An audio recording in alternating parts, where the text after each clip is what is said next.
नमस्कार दोस्तों, राधे राधे। तो अब अपन स्टार्ट करने जा रहे हैं chapter number 8 performance measurement and evaluation का रिवीजन। तो इस चैप्टर में जो टॉपिक है तो 5 टॉपिक दे रखे हैं इसमें। एक तो रेस्पॉन्सिबिलिटी अकाउंटिंग, दूसरा डिविजनल परफॉर्मेंस मेजर, एक बेंचमार्किंग, एक परफॉर्मेंस मेजरमेंट इन एनपीओ और एक परफॉर्मेंस रिपोर्ट। ये टॉपिक दे रखे हैं। इसके अलावा जो डिविजनल परफॉर्मेंस मेजर है इसके 2 तरीके के मेथड दे रखे हैं, तो फाइनेंशियल मेथड्स, एक non financial methods. Financial method जो दे रखे हैं वो टोटल 4 दे रखे हैं और नॉन फाइनेंशियल मेथड्स 5 दे रखे हैं। फाइनेंशियल मेथड जो दे रखे हुए हैं ROI, residual income, economic value added और शेयर होल्डर वैल्यू एडेड। और जो नॉन फाइनेंशियल मेथड दे रखे हैं वो दे रखे हैं ट्रिपल बॉटम लाइन, एक बैलेंस स्कोर कार्ड, एक परफॉर्मेंस पिरामिड, एक बिल्डिंग ब्लॉक मॉडल और एक परफॉर्मेंस प्रिज्म। तो टोटल मिला के देखा जाए तो इस चैप्टर में टोटल 13 टॉपिक्स है। टोटल मिला के 13 टॉपिक्स है। जो फाइनेंशियल मेथड्स है ये तो प्रैक्टिकल है, बाकी ये पूरा चैप्टर थ्योरी है। फाइनेंशियल मेथड्स प्रैक्टिकल है, बाकी ये पूरा चैप्टर थ्योरी है। और इसमें जो सबसे इंपॉर्टेंट टॉपिक है वो है एक तो फाइनेंशियल मेथड में इकोनॉमिक वैल्यू एडेड और नॉन फाइनेंशियल मेथड में बैलेंस स्कोर कार्ड। तो 2 इस चैप्टर के सबसे इंपॉर्टेंट टॉपिक जो है वो है इकोनॉमिक वैल्यू एडेड और बैलेंस स्कोर कार्ड। ये सबसे इंपॉर्टेंट टॉपिक है, इनमें से क्वेश्चन आने का चांस ज़्यादा रहता है। बाकी और भी टॉपिक काम के हैं, लेकिन जो 2 टॉपिक ज़्यादा काम के हैं वो इकोनॉमिक वैल्यू एडेड और बैलेंस स्कोर कार्ड है। अब स्टार्ट करते हैं अपन। सबसे पहला टॉपिक इस चैप्टर का रेस्पॉन्सिबिलिटी अकाउंटिंग। रेस्पॉन्सिबिलिटी अकाउंटिंग क्या बोलता है, जैसे जैसे आपका बिजनेस ग्रो करता है तो अब आप पूरा बिजनेस खुद संभाल नहीं पाते, तो क्या करते हो आप अपने वर्क को दूसरों में एलोकेट करके अपनी रेस्पॉन्सिबिलिटी को कम करते हो। जैसे जैसे आपका बिजनेस ग्रो करता है आप अपने वर्क को दूसरों में एलोकेट करके अपनी रेस्पॉन्सिबिलिटी को कम करते हो। तो जिसको आपने वर्क एलोकेट किया, जो वर्क आपने एलोकेट किया उससे रिलेटेड फाइनेंशियल इन्फॉर्मेशन को कलेक्ट करना, समराइज करना और उसकी रिपोर्टिंग करना क्या होता है रेस्पॉन्सिबिलिटी अकाउंटिंग। आपने जो वर्क एलोकेट किया अपनी रेस्पॉन्सिबिलिटी को कम करने के लिए, तो उससे रिलेटेड फाइनेंशियल इन्फॉर्मेशन को कलेक्ट करना, समराइज करना और उसकी रिपोर्टिंग करना क्या होता है रेस्पॉन्सिबिलिटी अकाउंटिंग। अब आप वर्क को किन कैटेगरी में एलोकेट करते हो, तो 4 कैटेगरी में आप अपने काम को एलोकेट करते हो। किसी को आप कॉस्ट सेंटर बनाते हो, किसी को रेवेन्यू, किसी को प्रॉफिट और किसी को इन्वेस्टमेंट सेंटर। कॉस्ट सेंटर क्या होता है, आप जिसको कॉस्ट सेंटर बनाते हो उसकी जिम्मेदारी क्या होती है, उसकी जिम्मेदारी होती है कॉस्ट को कम करने की। जिसको भी आपने कॉस्ट सेंटर बनाया उसकी जिम्मेदारी क्या होगी, कॉस्ट को कम करने की। जिसको भी आपने रेवेन्यू सेंटर बनाया उसकी जिम्मेदारी क्या होगी, सेल्स को इंक्रीज करने की, रेवेन्यू को बढ़ाने की। जिसको भी आपने प्रॉफिट सेंटर बनाया उसकी जिम्मेदारी क्या होगी, रेवेन्यू को बढ़ाने की भी और कॉस्ट को कम करने की। मतलब रेवेन्यू और कॉस्ट दोनों चीज़ों की जिम्मेदारी होगी। और जिसको आपने इन्वेस्टमेंट सेंटर बनाया उसकी जिम्मेदारी होगी मेनली इन्वेस्टमेंट रिलेटेड डिसीजन लेने की, इन्वेस्टमेंट रिलेटेड या असेट रिलेटेड डिसीजन लेने की। तो इन 4 कैटेगरी में आप काम एलोकेट करते हो, कॉस्ट सेंटर, रेवेन्यू, प्रॉफिट या इन्वेस्टमेंट सेंटर। आगे अपन ने देखा इसमें आप 2 तरीके से काम एलोकेट करते हो, एक तो या तो सेंट्रलाइज तरीके से या डिसेंट्रलाइज तरीके से। सेंट्रलाइज तरीके को अपन बोलते हैं फंक्शनल ऑर्गेनाइजेशनल स्ट्रक्चर और डिसेंट्रलाइज को अपन divisional organisational structure.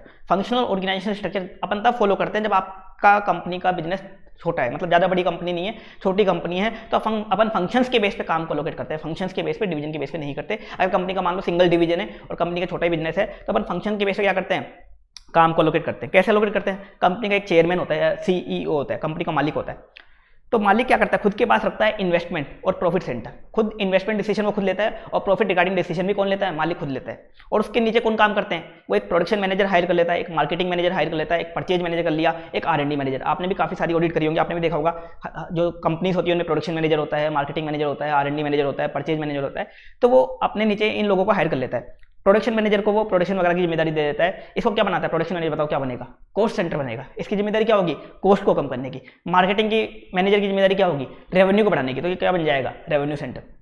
Purchase manager की जिम्मेदारी क्या होगी, कम कॉस्ट में खरीदे, तो इसकी जिम्मेदारी भी क्या है, कॉस्ट सेंटर वाली, ये भी क्या बन जाएगा, कॉस्ट सेंटर। आर&डी मैनेजर वाली जिम्मेदारी क्या है कि वो रिसर्च वगैरह करे, कम कॉस्ट में करे, तो इसकी जिम्मेदारी भी क्या हो जाएगी, कॉस्ट सेंटर। तो सीईओ खुद के पास इन्वेस्टमेंट सेंटर और प्रॉफिट सेंटर रखता है और बाकी लोगों में कॉस्ट सेंटर और रेवेन्यू सेंटर को क्या कर देता है, अलोकेट कर देता है। ये था फंक्शनल ऑर्गेनाइजेशन स्ट्रक्चर।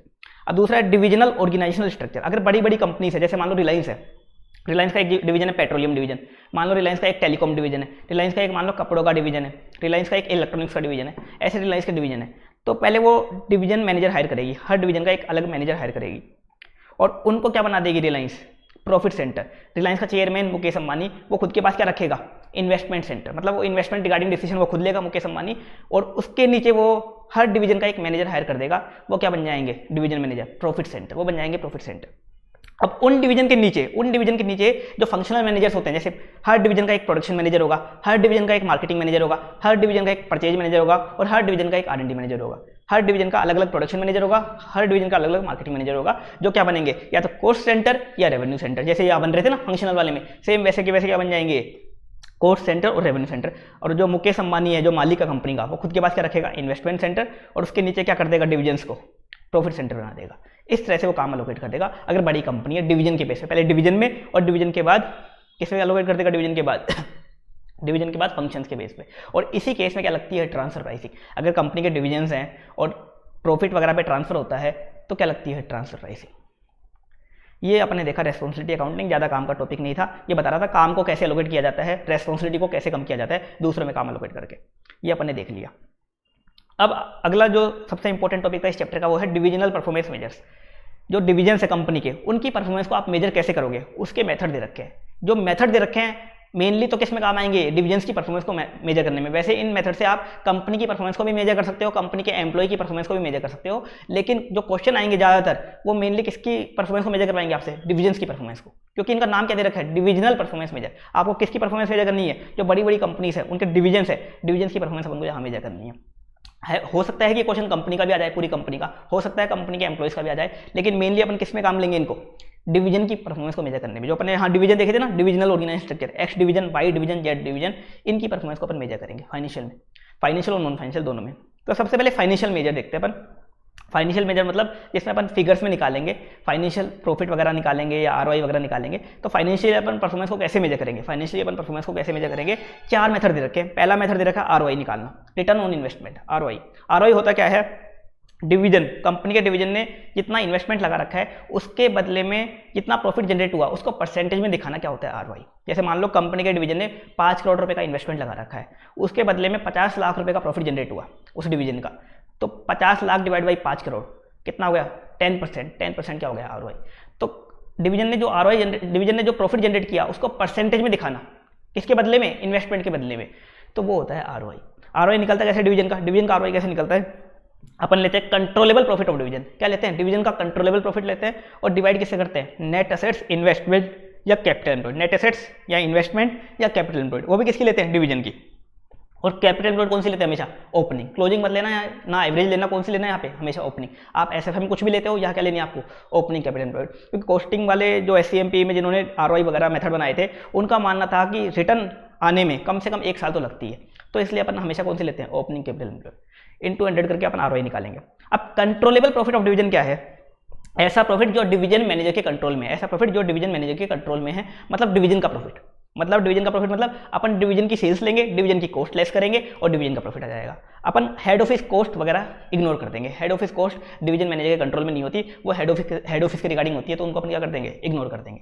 दूसरा नेट एसेट्स, क्वेश्चन में अगर आपको नेट एसेट्स इन्वेस्टमेंट दे रखा है तो ठीक है, नहीं दे रखा तो कैसे कैलकुलेट करोगे, current asset plus non current asset ले लो आप डिवीजन के, और उसमें से लाइबिलिटी लेस कर दो डिवीजन की, current asset plus non current asset minus liability less कर दो डिवीजन की।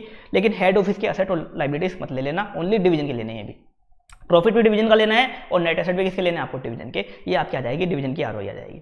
अब अगर आप आरओआई के बेस पे परफॉर्मेंस को मेजर करोगे तो दिक्कत क्या आएगी, इससे दिक्कत ये आएगी कि ये गोल कॉन्ग्रुएंस को प्रमोट नहीं करता। अब ये गोल कॉन्ग्रुएंस क्या होता है, ट्रांसफर प्राइसिंग वाले चैप्टर में डिटेल में दे रखा था, गोल कॉन्ग्रुएंस क्या होता है।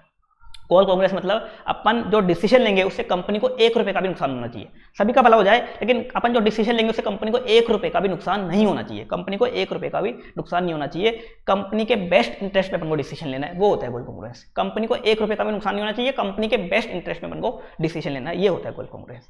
तो आरओआई मेथड गोल कॉन्ग्रुएंस को प्रमोट नहीं करता। क्यों प्रमोट नहीं करता, एक एग्जाम्पल दे रखा है, आपके मॉड्यूल का एग्जाम्पल है, 2 डिवीजन है, ये इन्वेस्टमेंट करने जा रहे हैं कितने रुपए का, दोनों डिवीजन ए और डिवीजन बी कंपनी के 20-20 लाख रुपए का।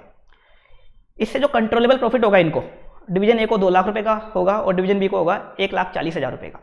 अब आरओआई जो आई, प्रपोज इन्वेस्टमेंट से जो आरओआई आएगी, तो डिवीजन ए को कितनी आरओआई आएगी, प्रपोज आरओआई कितनी आएगी, 2/20, यही तो करते हैं अपन formula, controllable profit divide by investment, तो 10% की आएगी। डिवीजन बी की जो आरओआई आएगी वो आएगी 7% की इस इन्वेस्टमेंट से। इनकी प्रेजेंट आरओआई जो है डिवीजन ए की है 13% की और डिवीजन बी की है 5% की। कंपनी की जो आरओआई है या कंपनी की जो कॉस्ट ऑफ कैपिटल है पूरी कंपनी की, वो दे रखी है आपको 8% की। अब पहले अपन देखते हैं डिवीजन के बेस पे डिसीजन लेते हैं। तो देखो डिवीजन बताओ, डिवीजन ए इस प्रोजेक्ट को एक्सेप्ट करेगा या नहीं करेगा, इस प्रोजेक्ट को एक्सेप्ट नहीं करेगा क्योंकि उसकी प्रेजेंट आरओआई कितनी है 13% है और इस प्रोजेक्ट से कितनी आएगी उसको ओनली 10% की आरओआई आएगी, तो इस प्रोजेक्ट को एक्सेप्ट नहीं करेगा, इसमें पैसा इन्वेस्ट नहीं करेगा। और डिवीजन बी इस प्रोजेक्ट को एक्सेप्ट करेगा या नहीं करेगा, एक्सेप्ट कर लेगा, उसकी प्रेजेंट आरओआई है 5% और इस प्रोजेक्ट से आएगी 7%, तो वो इस प्रोजेक्ट को एक्सेप्ट कर लेगा ताकि उसकी आरओआई बढ़ जाए और उसको बोनस मिल जाए। तो डिवीजन भी क्या कर देगा, इसमें इन्वेस्ट कर देगा। अब कंपनी के अकॉर्डिंग क्या करना चाहिए था, कंपनी के अकॉर्डिंग डिवीजन ए को इन्वेस्ट करना चाहिए था। क्यों इन्वेस्ट करना चाहिए था, देखो कंपनी की आरओआई कितनी थी, कंपनी की कॉस्ट ऑफ कैपिटल कितनी थी 8%, और ये प्रोजेक्ट कितनी रिटर्न दे रहा था 10%। तो कंपनी के अकॉर्डिंग क्या करना चाहिए था, डिवीजन ए को इन्वेस्ट करना चाहिए था, कंपनी के भले के अकॉर्डिंग क्या करना चाहिए था, डिवीजन ए को इन्वेस्ट करना चाहिए था। और कंपनी के भले के अकॉर्डिंग डिवीजन बी को क्या करना चाहिए था, इन्वेस्ट नहीं करना चाहिए था। इस प्रोजेक्ट से आरओआई आ रही थी 7% की, कितनी आ रही थी, इस प्रोजेक्ट से आरओआई आपकी आ रही थी 7% की, और कंपनी की आरओआई कितनी थी 8%। तो कंपनी के अकॉर्डिंग डिवीजन बी को इन्वेस्ट नहीं करना चाहिए था, लेकिन उन्होंने उल्टा किया, कंपनी के इंटरेस्ट में फैसला नहीं लिया, इन्होंने खुद का इंटरेस्ट देखा, डिवीजन ए ने खुद का इंटरेस्ट देखा, खुद का बेनिफिट देखा। क्योंकि अगर डिवीजन ए इन्वेस्ट कर देता तो इसकी आरओआई कम हो जाती है, एवरेज आरओआई, क्योंकि परसेंट आरओआई 13 है, एवरेज आरओआई कम हो जाती है, इसको बोनस कम मिलता, तो इसने खुद का फायदा देखा। ऐसे ही डिवीजन बी ने खुद का फायदा देखा, इसने सोचा इन्वेस्ट कर देते हैं, आरओआई बढ़ जाएगी, खुद का फायदा देख के इन्वेस्ट कर दिया, लेकिन उन्होंने कंपनी का फायदा नहीं देखा। कंपनी के अकॉर्डिंग डिवीजन ए को इन्वेस्ट करना चाहिए था, डिवीजन बी को इन्वेस्ट नहीं करना चाहिए था, जो इन्होंने नहीं किया। तो ये गोल कॉन्ग्रुएंस को प्रमोट नहीं करता। कौन सा मेथड, आरओआई मेथड। डिवीजन अपना फायदा देखते हैं, कंपनी का फायदा इसमें नहीं देखते। तो गोल कॉन्ग्रुएंस को प्रमोट करने के लिए दूसरा मेथड लाया गया, वो था रेजिडुअल इनकम। दूसरा मेथड कौन सा था, रेजिडुअल इनकम, जो गोल कॉन्ग्रुएंस को प्रमोट करता है। कैसे करता है अभी एग्जांपल में समझ लेंगे अपन। रेजिडुअल इनकम अगर पॉजिटिव आती है तो डिवीजन वाले उसको एक्सेप्ट कर लेंगे, उस प्रोजेक्ट को।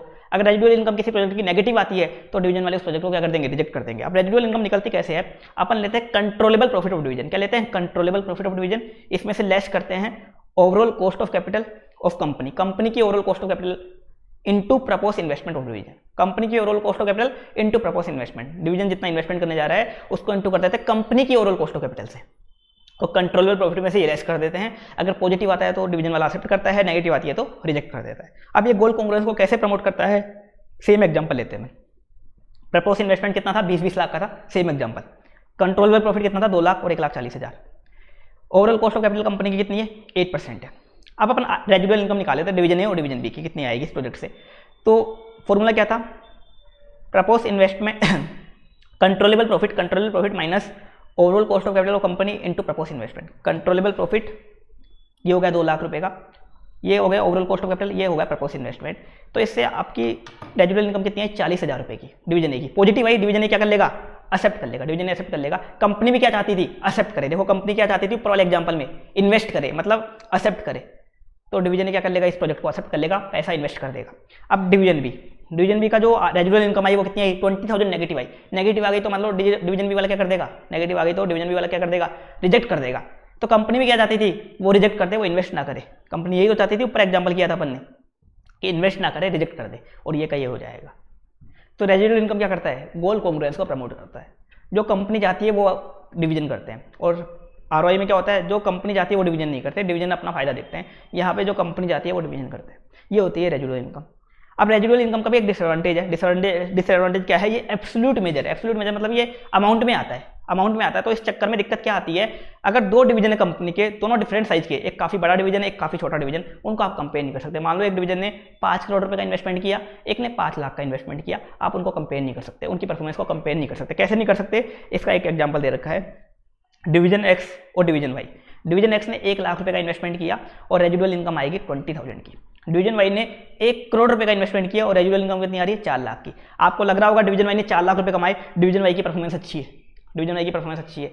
लेकिन ओरिजिनल में डिवीजन एक्स ने 1 लाख रुपए इन्वेस्ट करके 20,000 कमा दिए, 20% रिटर्न दी, और डिवीजन वाई ने 1 करोड़ रुपए इन्वेस्ट करके 4 लाख रुपए कमाए, ओनली 4% रिटर्न दी।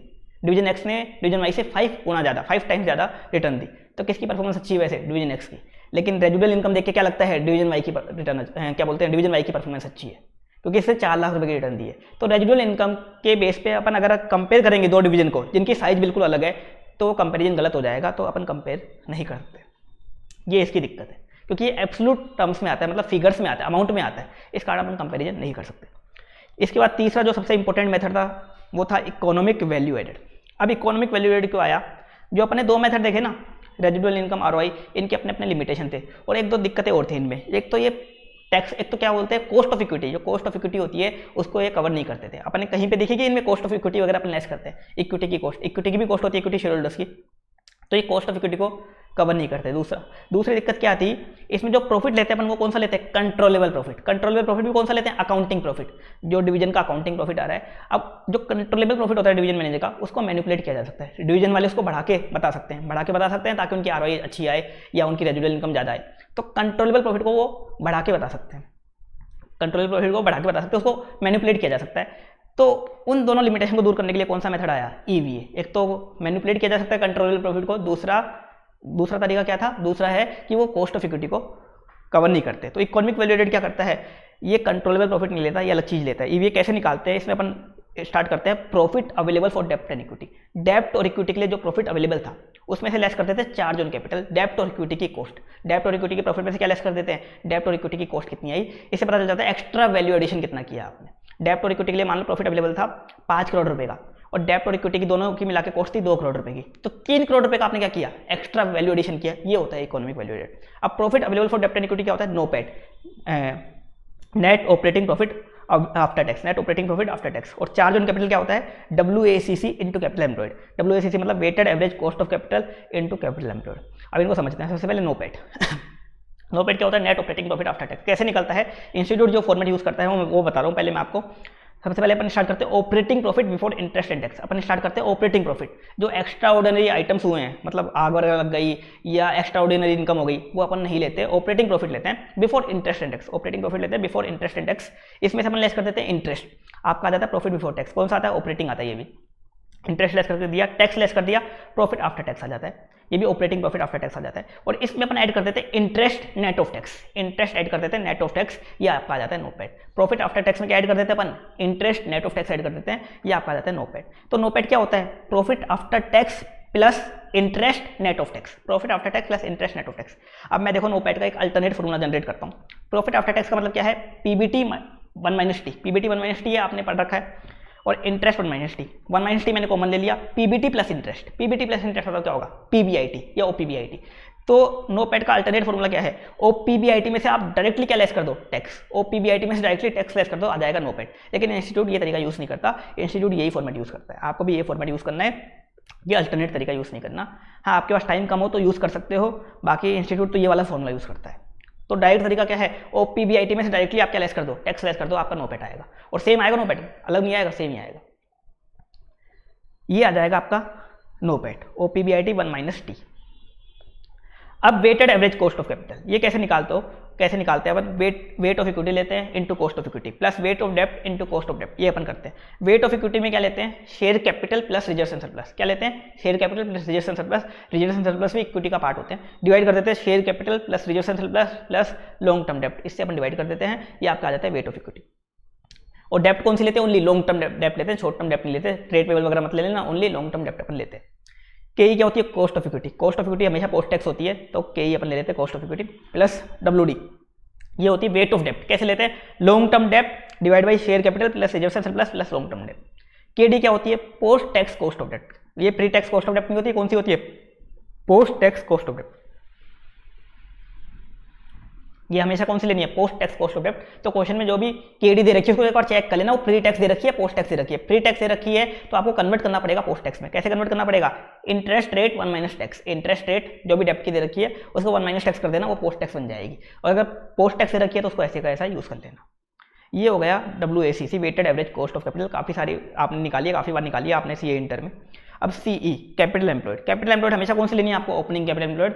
जो SCMP में जिन्होंने भी ये फॉर्मूला बनाया था उन्होंने क्या किया था, उन्होंने बोला था कि अपन हमेशा कैपिटल एम्प्लॉयड कौन सी लेंगे, ओपनिंग कैपिटल एम्प्लॉयड लेंगे, क्योंकि रिटर्न आने में कम से कम 1 साल लगता है, तो हमेशा ओपनिंग लेंगे। चाहे ऐसे समय आप कोई से भी लेते हो, यहाँ कौन सी लेनी है अपन को, ओपनिंग।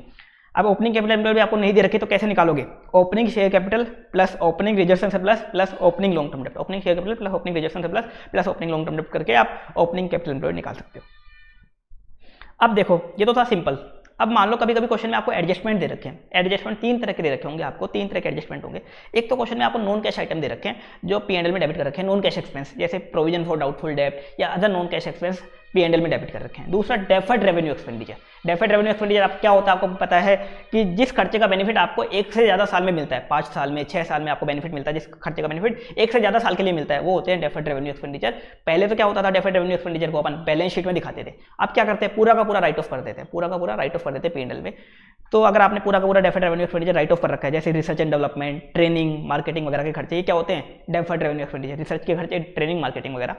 और तीसरा एडजस्टमेंट होगा डेप्रिसिएशन का। क्वेश्चन में 2 तरह के डेप्रिसिएशन दे रखे हैं आपको, अकाउंटिंग डेप्रिसिएशन और इकोनॉमिक डेप्रिसिएशन। अब ये इकोनॉमिक डेप्रिसिएशन क्या होता है, अकाउंटिंग तो आपको पता है जो अपन अकाउंट्स के अकॉर्डिंग निकालते हैं। इकोनॉमिक डेप्रिसिएशन क्या होता है, ये असेट के यूसेज के अकॉर्डिंग या मशीन के यूसेज के अकॉर्डिंग निकलता है। जैसे मान लो एक मशीन आपने 10 लाख रुपए की खरीदी थी, वो मशीन 1 लाख घंटे चल सकती थी। कितना चल सकती थी, 1 लाख घंटे चल सकती थी, वर्क कर सकती थी। आपने मान लो 20,000 घंटे काम कर लिया उस मशीन से, तो डेप्रिसिएशन कितना हो गया, 10 लाख की मशीन थी, 1 लाख घंटे चल सकती थी, 20,000 घंटे काम कर लिया, तो मतलब 2 लाख का डेप्रिसिएशन हो गया। 2 लाख का डेप्रिसिएशन तो यूसेज के अकॉर्डिंग निकलता है, जो होता है इकोनॉमिक डेप्रिसिएशन। अगर क्वेश्चन में अकाउंटिंग और इकोनॉमिक डेप्रिसिएशन भी दे रखे हैं तो 3 तरह के एडजस्टमेंट होंगे mainly, non cash item, deferred revenue expenditure और डेप्रिसिएशन। आपको क्या करना पड़ेगा, एडजस्टेड नोपेट और एडजस्टेड ओपनिंग कैपिटल एम्प्लॉयड निकालनी पड़ेगी।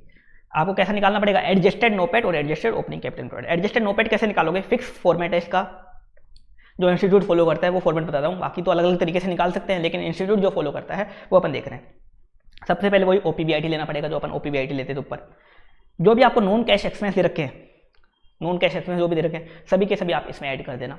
जो भी डेफर्ड रेवेन्यू एक्सपेंडिचर दे रखे हैं, टोटल के टोटल ऐड कर देना। ये मत सोचना कि 5 साल का खर्चा, 5 साल में बेनिफिट मिलेगा, 1 साल का अपन लेस कर दे, ऐसा कुछ नहीं करना आपको। तो जितना दे रखा है पूरा का पूरा क्या कर दो, डेफर्ड रेवेन्यू एक्सपेंडिचर पूरा का पूरा ऐड कर दो, पूरा का पूरा ऐड कर दो। तीसरा, अकाउंटिंग डेप्रिसिएशन दे रखा है वो ऐड कर देना, और इकोनॉमिक डेप्रिसिएशन लेस कर देना। ये 4 ट्रीटमेंट आपको करने हैं, इकोनॉमिक डेप्रिसिएशन लेस करना है। अब देखो अपने ट्रीटमेंट करेंगे इससे क्या होगा कि आपको टैक्स में दिक्कत आएगी कि टैक्स में डेफर्ड टैक्स वगैरह बनाना पड़ेगा। तो जिसने फॉर्मूला बनाया उसने बोला कि आप इतना मत सोचो, आप तो क्या करो, जितना भी टैक्स आपने करंट ईयर में पे किया है, जितना भी टैक्स जिस ईयर का आप ईवीए निकाल रहे हो उस ईयर में पे किया, उतना आप लेस कर दो। जितना भी टैक्स आपने पे करा है, एक्चुअल में जितना टैक्स पे करा है वो लेस कर दो। डेफर्ड टैक्स वगैरह कुछ नहीं निकालना आपको, तो टैक्स पेड लेस कर दो डायरेक्टली, क्योंकि ताकि आपको एडजस्टमेंट ना करना पड़े। तो टैक्स पेड लेस करना है। और लास्ट में आपको टैक्स ऑन इंटरेस्ट लेस करना है। अभी टैक्स ऑन इंटरेस्ट क्या होगा, देखो अपन ने जब ओपन नोपेट निकाला था तो देखो क्या किया था, पहले इंटरेस्ट लेस किया था, फिर इंटरेस्ट ऐड किया था। देखो पहले अपन ने इंटरेस्ट लेस किया था, फिर अपन ने interest net of tax add किया था। ये तो किया था। मान लो इंटरेस्ट था आपका 100 रुपीज़ का, 100 रुपीज़ का इंटरेस्ट था, 30% टैक्स रेट है, तो 30 का टैक्स हो गया। तो पहले आपने क्या किया था, 100 माइनस किया था, पहले 100 माइनस किया था, और नीचे क्या किया था आपने, इंटरेस्ट नेट ऑफ टैक्स मतलब 70 ऐड किया था। 100 माइनस किया था और नीचे इंटरेस्ट ऐड किया था नेट ऑफ टैक्स। 30 का टैक्स है तो 100 माइनस 30, 70 क्या किया था आपने, ऐड किया था। 100 लेस किया था, 70 ऐड किया था। यही तो किया था। मतलब नेट क्या लेस किया था आपने ओपीबीआईटी में से, नेट क्या लेस किया था, 30 लेस किया था। पहले 100 लेस किया, फिर 70 ऐड किया, यही किया, मतलब नेट 30 लेस किया था। यही बोल रहा है कि आप डायरेक्टली क्या कर दो, इंटरेस्ट पे जितना भी टैक्स बनता है नेट 30 का वो लेस कर दो। चाहो तो ऐसा भी कर सकते हो, पहले पूरा इंटरेस्ट लेस कर दो 100, फिर interest net of tax add कर दो। अगर वो नहीं करना चाहते तो डायरेक्टली क्या बोलता है ये, आप डायरेक्टली क्या कर दो, इंटरेस्ट पे जो टैक्स बनता है वो लेस कर दो। अगर एडजस्टमेंट दे रखे हैं तो आपको पहले लेस करके फिर ऐड करके दिखाने की जरूरत नहीं है। आप डायरेक्टली क्या कर दो, जो इंटरेस्ट पे टैक्स बनता है वो पूरा का पूरा लेस कर दो। ये आपका आ जाएगा एडजस्टेड नोपेट। अब ये जो आपको एडजस्टमेंट करने हैं ये कौन से ईयर के करने हैं, जिस ईयर का ईवीए कैलकुलेट कर रहे हो उसी ईयर के करने हैं। नॉन कैश एक्सपेंस कौन से ऐड करने हैं, जिस ईयर का ईवीए कैलकुलेट कर रहे हो। ऐसा मत कर देना पिछले साल के कर दिया आपने ऐड। डेफर्ड रेवेन्यू एक्सपेंडिचर कौन से करने हैं, जिस ईयर का ईवीए कैलकुलेट कर रहे हो उसी ईयर के करने हैं आपको। अगर उस ईयर के पीएनएल में पड़े हुए हैं तो उस ईयर का अकाउंटिंग डेप्रिसिएशन ऐड करना है, उसी ईयर का इकोनॉमिक डेप्रिसिएशन लेस करना है जिस ईयर का आप ईवीए कैलकुलेट कर रहे हो, करंट ईयर मतलब। ये हो जाएगा आपका एडजस्टेड नोपेट। अब एडजस्टेड ओपनिंग कैपिटल एम्प्लॉयड भी आपको निकालनी पड़ेगी, क्योंकि क्या पता लास्ट ईयर भी ये चीज़ें हो सकती थी, लास्ट ईयर भी हो सकती थी। तो ओपनिंग कैपिटल एम्प्लॉयड क्या होती है, लास्ट ईयर की क्लोजिंग होती है। ओपनिंग कैपिटल एम्प्लॉयड क्या होती है, लास्ट ईयर की क्लोजिंग कैपिटल एम्प्लॉयड होती है ओपनिंग कैपिटल एम्प्लॉयड। तो अपन को लास्ट ईयर की क्लोजिंग कैपिटल एम्प्लॉयड में भी चेंज करना पड़ेगा। क्या पता लास्ट ईयर भी नॉन कैश एक्सपेंस थे, लास्ट ईयर भी अकाउंटिंग डेप्रिसिएशन था, तो आपको एडजस्टेड ओपनिंग कैपिटल एम्प्लॉयड निकालनी पड़ेगी। ओपनिंग कैपिटल एम्प्लॉयड में एडजस्टमेंट करने पड़ेंगे, लास्ट ईयर की गलतियां सुधारनी पड़ेंगी।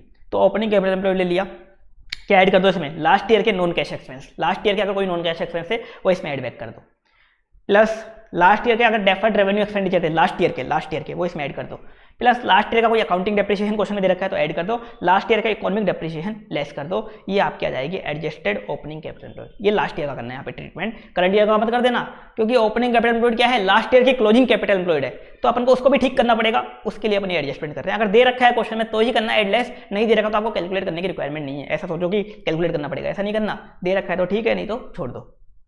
ये आपका आ जाएगा एडजस्टेड ओपनिंग कैपिटल एम्प्लॉयड। अब आराम से आप क्या कर सकते हो, ईवीए क्या बोलते हैं, ईवीए निकाल सकते हो।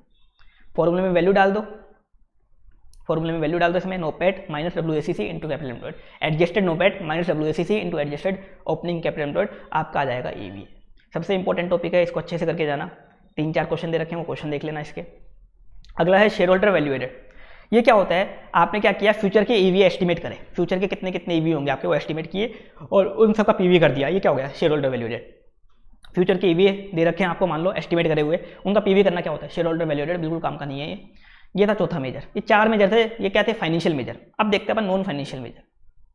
अब आते हैं अपन नॉन फाइनेंशियल मेजर। अभी नॉन फाइनेंशियल मेजर की क्यों जरूरत पड़ी, देखो आज के ज़माने में खाली फाइनेंशियली कंपनी को जज करना ठीक नहीं है। काफ़ी सारी ऐसी कंपनीज आपको भी पता है, जैसे जोमेटो है, इसके अलावा उबर वगैरह है, उबर वगैरह, ओला वगैरह है, और भी काफ़ी सारी कंपनीज है जो लॉस में चल रही है। पेटीएम वगैरह है, लॉस में चल रही है, फाइनेंशियली लॉस में चल रही है, लेकिन लोग फिर भी उसमें इन्वेस्ट करते हैं क्योंकि वो नॉन फाइनेंशियली काफ़ी अच्छा परफॉर्म कर रही है। नॉन फाइनेंशियली मतलब उसमें कस्टमर भी खुश हैं, एम्प्लॉयज भी सेटिस्फाई हैं। तो जो कंपनी नॉन फाइनेंशियली अच्छा परफॉर्म करती है वो एक ना एक दिन फाइनेंशियली अच्छा परफॉर्म कर ही लेती है। जो कंपनी नॉन फाइनेंशियली अच्छा परफॉर्म करती है वो एक ना एक दिन फाइनेंशियली अच्छा परफॉर्म कर ही लेती है। तो इस कारण नॉन फाइनेंशियली देखना भी जरूरी है। जैसे अगर आप खाली फाइनेंशियल देखोगे तो देखो कुछ कंपनीज ऐसी थी, कार्बन मोबाइल, माइक्रोमैक्स वगैरह, जो बहुत अच्छा प्रॉफिट कमा रही थी, लेकिन अचानक से बर्बाद हो गई। कार्बन माइक्रोमैक्स वगैरह ये जो कंपनी थी अचानक से बर्बाद हुई। अचानक से कैसे बर्बाद हुई, ये फाइनेंशियली तो अच्छा चल रही थी, लेकिन इन्होंने नॉन फाइनेंशियल चीज़ों पे ध्यान ही नहीं दिया। इन्होंने ये ध्यान ही नहीं दिया कि कस्टमर खुश है या नहीं है, इन्होंने ये ध्यान ही नहीं दिया कि एम्प्लॉय खुश है या नहीं है, ये ध्यान ही नहीं दिया कि इनके प्रोडक्ट में क्वालिटी है या नहीं है। तो नॉन फाइनेंशियली मेजर करना भी आप आज के ज़माने में परफॉर्मेंस को जरूरी है। इस कारण अपन नॉन फाइनेंशियल भी परफॉर्मेंस को मेजर करेंगे। तो पहला triple bottom line. Triple bottom line पहला तरीका जो अपन नॉन फाइनेंशियल मेजर करेंगे, इसमें अपन खाली प्रॉफिट मेजर नहीं करेंगे, साथ में अपन ये भी मेजर करेंगे कि कंपनी ने या डिवीजन ने सोसाइटी और एनवायरनमेंट पे क्या इंपैक्ट किया, सोसाइटी वालों के लिए क्या किया और सोसाइटी वालों को किस तरह से दुखी किया, या एनवायरनमेंट को किस तरह से गंदा किया और एनवायरनमेंट को प्रोटेक्ट करने के लिए कंपनी ने क्या किया या डिवीजन ने क्या किया, ये भी अपन मेजर करेंगे। अब देखो दो तरीके के अकाउंटिंग फ्रेमवर्क होते हैं, ट्रेडिशनल, एक टीबीएल। जो ट्रिपल बॉटम लाइन है इसकी भी एक रिपोर्ट बनती है। एक ट्रेडिशनल अकाउंटिंग होती है। ट्रेडिशनल अकाउंटिंग जो आप फाइनेंशियल बनाते हो, बैलेंस शीट, पीएनएल बनाते हो, वो ट्रेडिशनल अकाउंटिंग होती है। उसका फोकस ओनली किस पे होता है, सिंगल बॉटम लाइन पे, मतलब प्रॉफिट पे। वो ओनली प्रॉफिट पे फोकस करती है, उस पर नेट प्रॉफिट निकालना उसका फोकस होता है। वो ओनली शेयर होल्डर के लिए सोचती है। जो अपन फाइनेंशियल अकाउंटिंग बनाते हैं, एफआर को फॉलो करते हैं, वो किसका काम आती है, ओनली किसके काम आती है, इन्वेस्टर या शेयर होल्डर के। मैंने स्टार्टिंग में भी बताया था आपको, बेसिक में किसके काम आती है, वो ओनली शेयर होल्डर के काम आती है फाइनेंशियल अकाउंटिंग। लेकिन टीबीएल क्या करती है, टीबीएल तीन लोगों को कवर करती है। 3 बॉटम लाइन होती है इसकी, फाइनेंशियल भी होती है, फाइनेंशियल मतलब इकोनॉमिक भी होती है, साथ में ये एनवायरनमेंट और सोसाइटी को भी कवर करती है। एनवायरनमेंट के बारे में भी सोचती है और सोसाइटी के बारे में भी सोचती है। तो इसकी 3 बॉटम लाइन होती है, एनवायरमेंटल, सोशल और इकोनॉमिक। दूसरा जो ट्रिपल बॉटम, जो ट्रेडिशनल अकाउंटिंग है, इसमें अपन एनवायरनमेंट और सोसाइटी के बारे में कुछ नहीं बताते। आपने कभी बैलेंस शीट और पीएनएल में देखा है कि आपने एनवायरनमेंट के लिए क्या किया, एनवायरनमेंट को किस तरह से दुखी किया, सोसाइटी वालों के लिए क्या किया, सोसाइटी वालों को किस तरह से दुखी किया, ये आप थोड़ी लिखते हो जो आप फाइनेंशियल बनाते हो, तो वो कवर ही नहीं करती। लेकिन टीबीएल की जो रिपोर्ट बनती है इसमें अपन एनवायरनमेंट और सोसाइटी के बारे में भी बताते हैं कि एनवायरनमेंट के अकॉर्डिंग कंपनी की परफॉर्मेंस कैसी थी, सोसाइटी के अकॉर्डिंग कंपनी की परफॉर्मेंस कैसी थी, कंपनी या डिवीजन की परफॉर्मेंस कैसी थी। तो इससे क्या होता है, जब अपन परफॉर्मेंस को मेजर करते हैं एनवायरनमेंट और सोसाइटी के अकॉर्डिंग भी, तो क्या होता है, जो डिविजन्स है, डिविजन्स एनवायरनमेंट और सोसाइटी के लिए रेस्पॉन्सिबल हो जाते हैं। तो वो उनके लिए भी थोड़ा अच्छा करने का सोचते हैं। नहीं तो क्या करते हैं, वो एनवायरनमेंट को गंदा करते रहते हैं, सोसाइटी को दुखी करते रहते हैं, बस प्रॉफिट पे ध्यान देते हैं। लेकिन अगर आप एनवायरनमेंट और सोसाइटी के अकॉर्डिंग परफॉर्मेंस को मेजर करोगे तो डिवीजन उनके लिए क्या होते हैं, रेस्पॉन्सिबल हो जाते हैं। अब जो ट्रेडिशनल अकाउंटिंग है इसमें अपन जो प्रॉफिट निकालते हैं, किसमें निकालते हैं, होम करेंसी में। जैसे मान लो इंडिया की कंपनी है तो प्रॉफिट किसमें निकालते हैं, रुपीस में निकालते हैं। और ट्रेडिशनल अकाउंटिंग को जो पीएनएल वगैरह बनाते हैं, इनको बनाने का एक स्टैंडर्ड फॉर्मेट है। क्या दे रखा है, generally accepted accounting principle, as, end S वगैरह दे रखे हैं। उसके अकॉर्डिंग अपन ट्रेडिशनल अकाउंटिंग में प्रॉफिट एंड लॉस अकाउंट वगैरह बनाते हैं। लेकिन जो ट्रिपल बॉटम लाइन है इसका कोई स्टैंडर्ड फॉर्मेट नहीं है कि अपन को ये फॉर्मेट फॉलो करना पड़ेगा या इसके लिए कोई स्टैंडर्ड आया हुआ है, ऐसा कोई स्टैंडर्ड वगैरह नहीं आया हुआ। किसके लिए, टीबीएल के लिए। ये इनमें डिफरेंस दे रखा है। अब टीबीएल जो रिपोर्टिंग है इसके 3 डायमेंशन होते हैं, एक एनवायरमेंटल, दूसरा सोशल और तीसरा economic. Environmental, social, economic. Environmental को अपन प्लेनेट भी बोलते हैं, सोशल को पीपल भी बोलते हैं और इकोनॉमिक को profit. Planet, people, profit, environmental, social, economic. सबसे पहले अपन देख रहे हैं एनवायरमेंटल या प्लेनेट। ये क्या मेजर करता है कि आपने एनवायरमेंट को किस तरह से इंपैक्ट किया, एनवायरमेंट को किस तरह से गंदा किया और उसको प्रोटेक्ट करने के लिए क्या किया। इसके अंदर क्या क्या एस्पेक्ट आते हैं, waste disposal, waste treatment, solar system वगैरह, एनर्जी कंजम्पशन वगैरह, environmental resource such as paper, cartridge, fuel consumption कितना किया आपने, प्लास्टिक का कितना यूसेज किया, ये सारी चीज़ें इसमें आती है। अब इसका क्वेश्चन क्या आता है, आपको ये सारे एस्पेक्ट्स दे देते हैं, काफ़ी सारे एस्पेक्ट्स आ जाते हैं क्वेश्चन में। आपको आइडेंटिफाई करना होता है वो प्लेनेट में आएंगे, पीपल में आएंगे या प्रॉफिट में आएंगे, वो एनवायरमेंटल में आएंगे, सोशल में आएंगे या इकोनॉमिक में आएंगे। तो एनवायरमेंट में क्या आते हैं mainly, waste disposal, waste treatment, solar system, environmental resource, paper, cartridge वगैरह और प्लास्टिक यूसेज वगैरह किसमें आते हैं, एनवायरमेंटल में। अब सोशल में क्या आते हैं कि आपने सोसाइटी वालों को किस तरह से इंपैक्ट किया, मतलब सोसाइटी वालों के लिए क्या किया और सोसाइटी वालों को किस तरह से दुखी किया। अब इसमें कौन कौन से एस्पेक्ट आते हैं, क्वालिटी ऑफ सर्विस आपने कैसी दी, चाइल्ड लेबर वगैरह आपने हायर करे या नहीं करे, चैरिटी आपने कितनी दी, फाइनेंशियल सपोर्ट आपने कितना दिया, एम्प्लॉय डेवलपमेंट के लिए आपने क्या सोचा या उनको ट्रेनिंग वगैरह दी या नहीं दी, हेल्थ एंड सेफ्टी के लिए आपने क्या किया, केयर वगैरह करी या नहीं करी आपने, लिटिगेशंस वगैरह आपके ऊपर हैं या नहीं है, वर्क प्लेस एनवायरनमेंट आपका कैसा है, प्रोडक्ट सेफ्टी आपके प्रोडक्ट की कैसी है ताकि कस्टमर को उसको नुकसान ना हो, इसके अलावा एथिकल बिहेवियर आपका कैसा है। इनके बेस पे अपन एनवायरमेंटल परफॉर्मेंस को मेजर करते हैं, मतलब सोशल वाली परफॉर्मेंस को मेजर करते हैं। एनवायरमेंट वाली को किसके बेस पे करते हैं, वेस्ट वगैरह के बेस पे, और सोशल वाली को इन सब चीज़ों के बेस पे। ये आपके मॉड्यूल में दे रखा है सारी चीज़ें। तीसरा इकोनॉमिक, इकोनॉमिक में अपन क्या मेजर करते हैं, वही फाइनेंशियल सक्सेस, मतलब P&L मेजर करते हैं। एक तो एक टैक्स कंप्लायंस, साथ में क्या मेजर करते हैं यहाँ पे, टैक्स कंप्लायंस भी इसमें अपन मेजर करते हैं कि आपने टैक्स का टाइमली पेमेंट दिया या नहीं दिया, बिना एरर ऑफ फ्रॉड के पेमेंट किया, क्या एरर ऑफ फ्रॉड करके पेमेंट किया या नहीं किया, ये अपन देखते हैं। फिर प्रॉफिट जनरेशन देखते हैं, तो प्रॉफिट देखते हैं। दूसरा टैक्स पेमेंट आपने बिना एरर या बिना फ्रॉड के किया या नहीं किया, ये अपन इसमें देखते हैं। तो इन 3 एस्पेक्ट में अपन कंपनी की परफॉर्मेंस को मेजर करते हैं, किसमें, ट्रिपल बॉटम लाइन में। अब दूसरा सबसे इंपॉर्टेंट है जो नॉन फाइनेंशियल मेजर, वो है बैलेंस स्कोर कार्ड। इसके अंदर अपन कंपनी की या डिवीजन की परफॉर्मेंस को 4 डायमेंशन में दिखाते हैं, 4 कैटेगरी में दिखाते हैं, financial, customer, internal business, learning and growth. नीचे के जो 3 पॉइंट है, customer, internal business, learning and growth, ये क्या है, नॉन फाइनेंशियल। फाइनेंशियल का अलग से पॉइंट है और 3 क्या है, नॉन फाइनेंशियल। तो बैलेंस स्कोर कार्ड फाइनेंशियली भी परफॉर्मेंस मेजर करता है और नॉन फाइनेंशियली भी। अब ये 4 कैटेगरी में जो अपन परफॉर्मेंस को दिखाते हैं, इसमें अपन जो परफॉर्मेंस मेजर करते हैं वो मेनली किन के लिए करते हैं, एक तो शेयर होल्डर के लिए परफॉर्मेंस मेजर करते हैं अपन, एक कस्टमर के अकॉर्डिंग कंपनी की परफॉर्मेंस कैसी है, एक एम्प्लॉइज के अकॉर्डिंग, एम्प्लॉइज को भी थोड़ा बहुत कवर करते हैं अपन कि उसके अकॉर्डिंग परफॉर्मेंस कैसी है। अब देखो इन चारों पर्सपेक्टिव को अपन समझते हैं। सबसे पहले फाइनेंशियल में अपन क्या देखते हैं, फाइनेंशियल में अपन ये मेजर करते हैं कि शेयर होल्डर के पॉइंट ऑफ व्यू से, शेयर होल्डर के पॉइंट ऑफ व्यू से कंपनी की परफॉर्मेंस कैसी है या डिवीजन की परफॉर्मेंस कैसी है। अपन शेयर होल्डर के पॉइंट ऑफ व्यू से डिवीजन या कंपनी की परफॉर्मेंस को मेजर करते हैं, ये होता है फाइनेंशियल पर्सपेक्टिव, शेयर होल्डर के पॉइंट ऑफ व्यू से। अब मेजर कैसे करोगे, मेजर करने के लिए आपको देखना पड़ेगा रेवेन्यू, सेल बढ़ी या कम हुई, आरओआई इंक्रीज हुई या कम हुई, प्रॉफिट इंक्रीज हुआ या कम हुआ, कॉस्ट कम हुई या ज़्यादा हुई। अगर आरओआई बढ़ गया, सेल बढ़ गई, प्रॉफिट बढ़ गया तो मतलब परफॉर्मेंस अच्छी है, लेकिन मान लो उल्टा हो गया, आरओआई कम हो गया, प्रॉफिट कम हो गया, सेल्स कम हो गई तो परफॉर्मेंस बेकार है। कॉस्ट बढ़ गई तो परफॉर्मेंस बेकार है, कॉस्ट कम हो गई तो परफॉर्मेंस अच्छी है। तो किसके पॉइंट ऑफ व्यू से अपन मेजर करते हैं, शेयर होल्डर के पॉइंट ऑफ व्यू से। दूसरा कस्टमर पर्सपेक्टिव, इसमें अपन कस्टमर के पॉइंट ऑफ व्यू से मेजर करते हैं कि कस्टमर के अकॉर्डिंग, कस्टमर के पॉइंट ऑफ व्यू से कंपनी की परफॉर्मेंस कैसी है। कस्टमर के पॉइंट ऑफ व्यू से कंपनी या डिवीजन की परफॉर्मेंस अपन मेजर करते हैं, कंपनी कस्टमर के पॉइंट ऑफ व्यू से कंपनी या डिवीजन की परफॉर्मेंस कैसी है, ये अपन देखते हैं। तो इसको मेजर कैसे करते हैं, अपन देखते हैं कस्टमर सेटिस्फेक्शन, कस्टमर सेटिस्फेक्शन ज़्यादा है या कम है, रिटर्न्स, कस्टमर से रिटर्न ज़्यादा आ रही है या कम आ रही है, कंप्लेंट्स ज़्यादा है कम है, रिपीट बायर्स रिपीट हो रहे हैं आपके पास या नहीं हो रहे रिपीट, एक बार ले जाके वापस खरीदते नहीं आपसे, फर्स्ट टाइम बायर्स आपसे इंक्रीज हुए हैं या डिक्रीज हुए हैं, रिकॉल, आप जो माल बेचते हो उसको वापस आपको मंगवाना पड़ रहा है या नहीं मंगवाना पड़ रहा, ये सारी चीज़ें अपन देख के कस्टमर के पॉइंट ऑफ व्यू से मेजर करते हैं परफॉर्मेंस। अगर कस्टमर सेटिस्फेक्शन ज़्यादा है, रिटर्न कम है, कंप्लेंट कम है, रिपीट बायर ज़्यादा है, फर्स्ट टाइम बायर ज़्यादा है, रिकॉल कम है, तो परफॉर्मेंस अच्छी है कस्टमर के पॉइंट ऑफ व्यू से, नहीं तो परफॉर्मेंस बेकार है। इस अकॉर्डिंग परफॉर्मेंस अपन मेजर करते हैं। तीसरा इंटरनल बिजनेस पर्सपेक्टिव, इसमें अपन कंपनी की इंटरनल एक्टिविटीज, जो कंपनी इंटरनल प्रोसेस करती है, marketing, distribution, inbound logistic, machining, उन एक्टिविटीज़ की एफिशिएंसी को मेजर करते हैं कि वो एफिशिएंट है या नहीं है, उनकी क्वालिटी और एफिशिएंसी को अपन मेजर करते हैं, वो एफिशिएंट है या नहीं है, वो क्वालिटी वाली है या नहीं है। अगर अपन इंटरनल बिजनेस पर्सपेक्टिव के अकॉर्डिंग अगर अपन एक्टिविटीज़ को एफिशिएंट बना दे अपनी और क्वालिटी वाले बना दे, मतलब जो भी अपन एक्टिविटी करते हैं, इनबाउंड लॉजिस्टिक, डिस्ट्रीब्यूशन, मार्केटिंग वगैरह आपने पढ़ रखी है स्टार्टिंग वाले चैप्टर्स में, तो अगर आप उन एक्टिविटी को एफिशिएंट और क्वालिटी वाला बना दें तो अपने आप ही क्या हो जाएगा, पहला और दूसरा पॉइंट अपने आप ही मैट हो जाएगा, पहले और दूसरे का ऑब्जेक्टिव अपने आप ही मैट हो जाएगा। शेयर होल्डर के पॉइंट ऑफ व्यू से परफॉर्मेंस अच्छी आएगी, कस्टमर के पॉइंट ऑफ व्यू से भी परफॉर्मेंस अच्छी आएगी अगर आप अपने इंटरनल बिजनेस को एफिशिएंट और इफेक्टिव बना देते हो तो। अब ये कैसे मेजर करोगे, इंटरनल बिजनेस को कैसे मेजर करोगे, इसलिए आपको देखना पड़ेगा आपने डिफेक्ट कितने जनरेट किए, कम जनरेट किए, ज़्यादा जनरेट किए, प्रोडक्शन टाइम आपका कम था, ज़्यादा था, वेटिंग टाइम आपकी कंपनी में कम था, ज़्यादा था, ऑर्डर टाइम आपका कम था, ज़्यादा था, रेस्पॉन्स टाइम आपका कम था, ज़्यादा था, रिप्लेसमेंट टाइम कम था, ज़्यादा था, सपोर्ट सेंटर आपके एजुकेट नंबर में थे या कम थे, इनके अकॉर्डिंग मेजर करोगे। डिफेक्ट कम है, प्रोडक्शन टाइम कम है, waiting time, order time, response time वगैरह कम है, रिप्लेसमेंट टाइम कम है, रेस्पॉन्स टाइम तुरंत है, फास्ट देते हो आप, सपोर्ट सेंटर एजुकेट नंबर में है, तो परफॉर्मेंस अच्छी है, नहीं तो परफॉर्मेंस बेकार है। इस अकॉर्डिंग अपन मेजर कर लेते हैं इसको।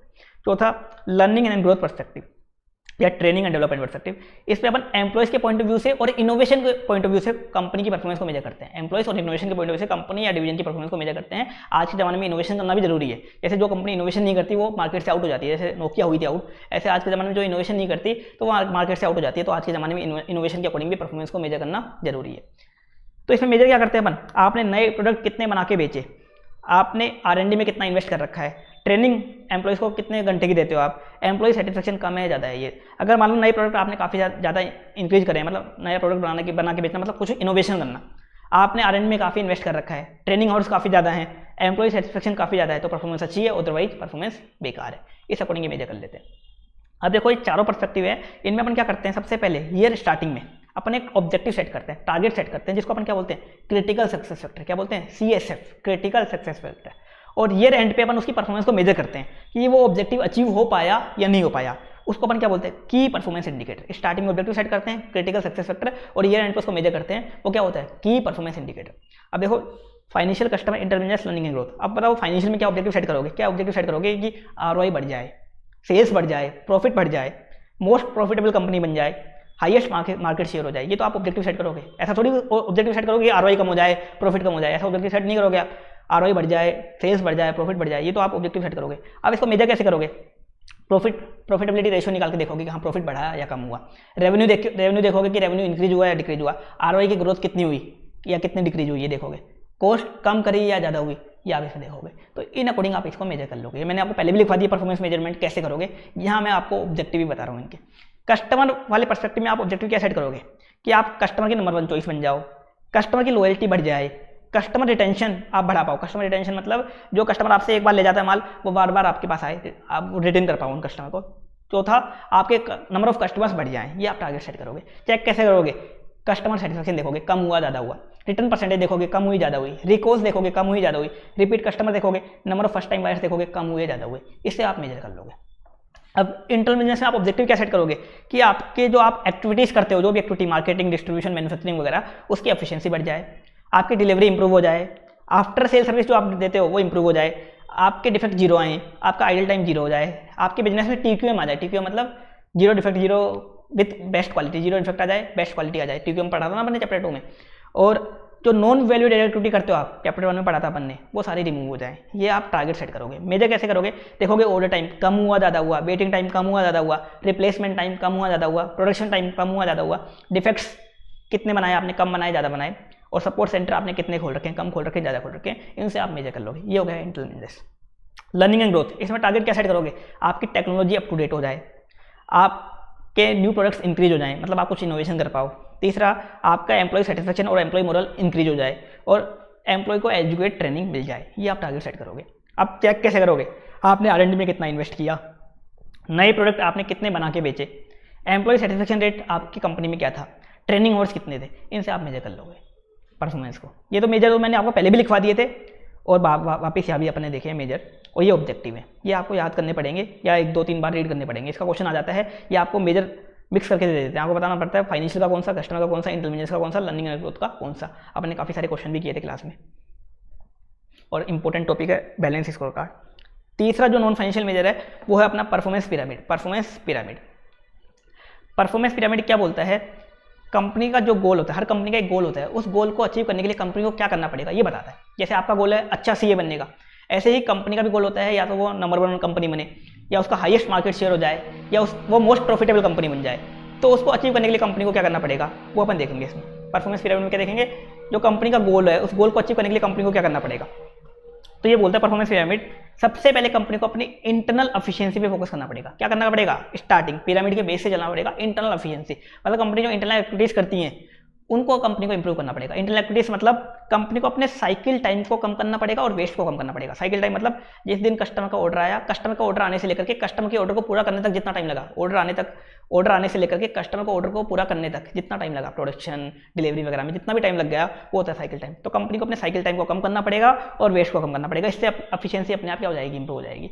अगर आप साइकिल टाइम और वेस्ट को कम कर दोगे तो प्रोडक्टिविटी इंप्रूव हो जाएगी। प्रोडक्टिविटी इंप्रूव हो जाएगी तो आपकी कॉस्ट कम आएगी। कॉस्ट कम आएगी तो आप फाइनेंशियल सक्सेस अचीव कर लोगे। फाइनेंशियल सक्सेस मतलब कॉस्ट कम आई, प्रॉफिट बढ़ जाएगा, फाइनेंशियली आप सक्सेस अचीव कर लोगे।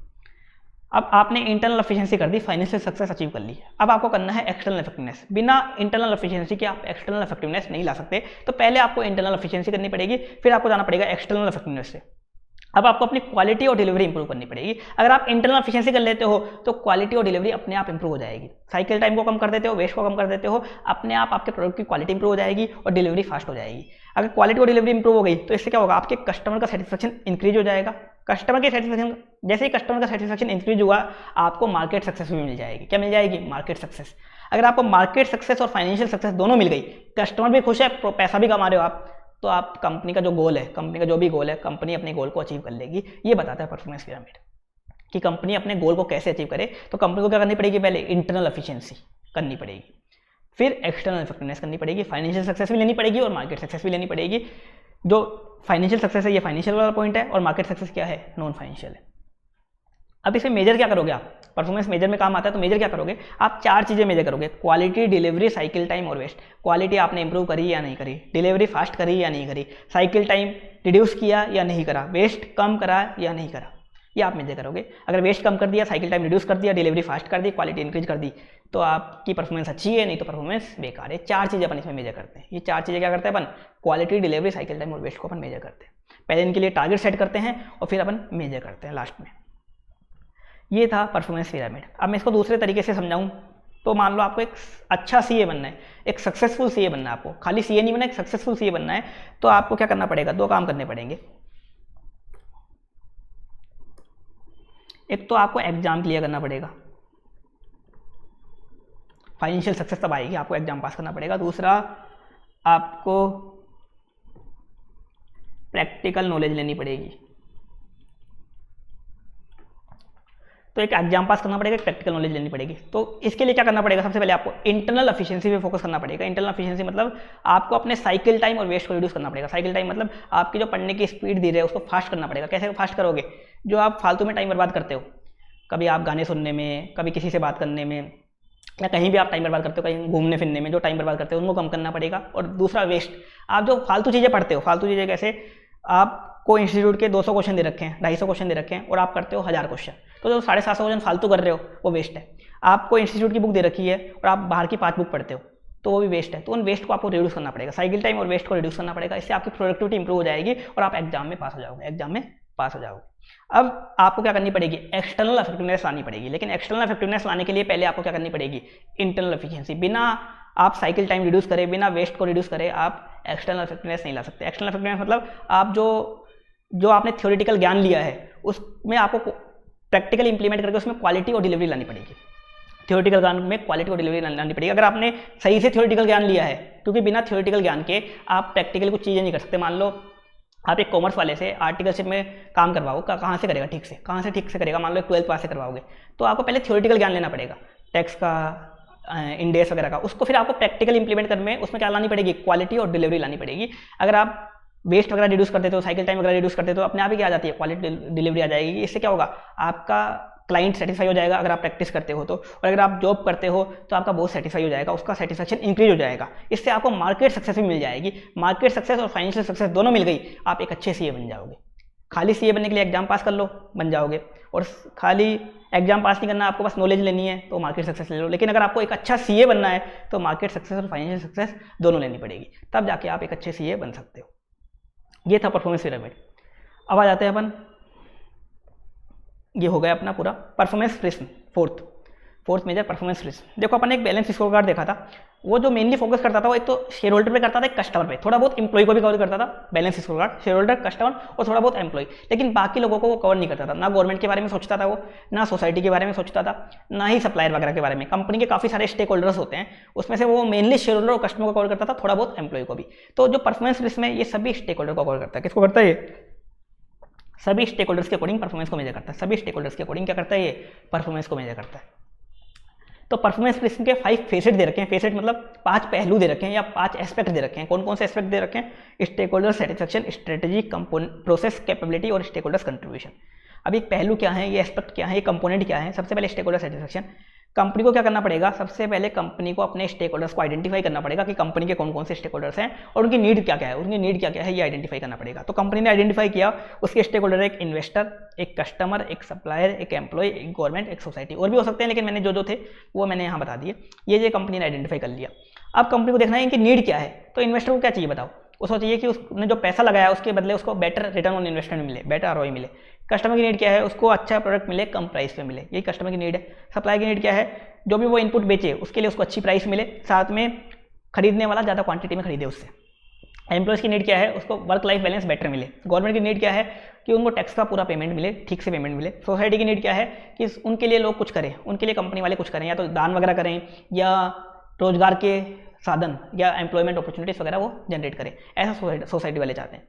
ये आपने आइडेंटिफाई कर लिया। फिर क्या करना पड़ेगा आपको, इन सभी की नीड को पूरा करने के लिए कोई स्ट्रेटेजी बनानी पड़ेगी। इन सभी की नीड को पूरा करने के लिए कोई स्ट्रेटेजी बनानी पड़ेगी। तो मान लो एक रिलायंस कंपनी अपनी, जो अब इनकी नीड को पूरा करने के लिए एक नई स्ट्रेटेजी बना रही है। स्ट्रेटेजी क्या बना रही है, वो अब मोबाइल इंडस्ट्री में आएगी, मोबाइल बना के बेचेगी।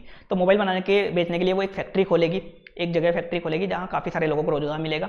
वो जो मोबाइल बनाएगी वो कम प्राइस पे देगी कस्टमर को, अच्छी क्वालिटी का देगी, और सप्लायर से भी क्या करेगी, एक ही सप्लायर से माल खरीदेगी, ज़्यादा क्वांटिटी में खरीदेगी और उसको भी बेटर प्राइस देगी। एम्प्लॉइज इसमें कंपनी सफिशिएंट नंबर में रखेगी ताकि वर्क लाइफ बैलेंस अफेक्ट ना हो।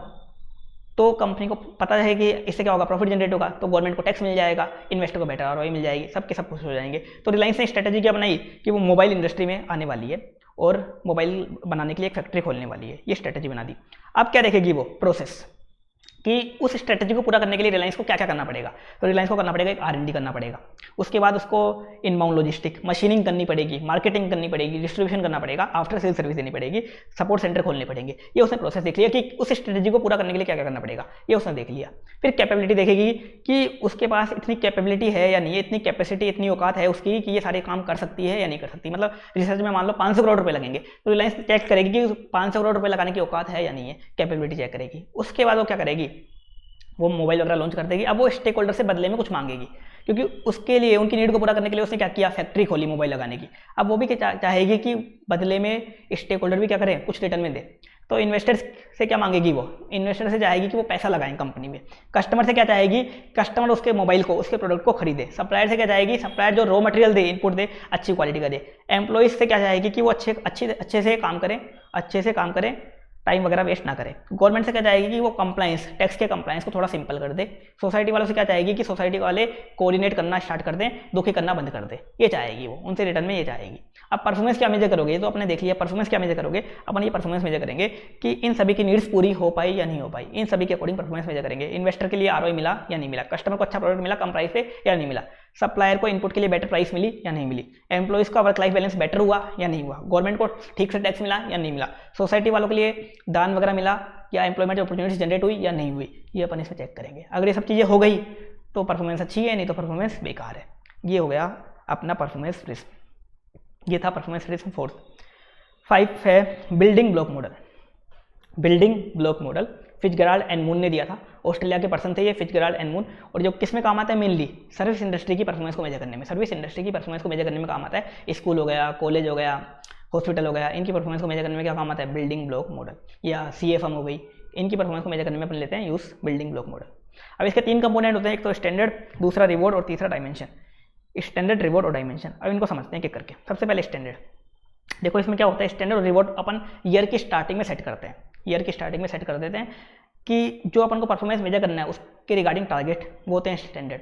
और रिवॉर्ड क्या मिलेंगे वो भी अपन स्टार्ट में सेट कर देते हैं। और डायमेंशन क्या होता है, ये अपन ईयर एंड पे मेजर करते हैं। ये होते हैं एक तरीके से रिजल्ट्स जो अपन लास्ट में मेजर करते हैं। तो सबसे पहले स्टैंडर्ड। स्टैंडर्ड क्या होते हैं, जो आपने परफॉर्मेंस, आपको जो टारगेट अचीव करना है उसके रिगार्डिंग परफॉर्मेंस मेजर करने के लिए जो आपने टारगेट सेट किया वो क्या होते हैं, स्टैंडर्ड। अब आपको स्टैंडर्ड सेट करते वक्त 3 बातों को ध्यान रखना है। Equity, achievable, ownership. किन बातों को ध्यान रखना है, इक्विटी, अचीवेबल, ओनरशिप। मैं आपको इसको एक एग्जांपल से समझाता हूँ। स्कूल का एग्जांपल लेते हैं और एक CA फर्म का एग्जांपल लेते हैं। तो स्कूल का एक एग्जांपल लेते हैं, इक्विटी।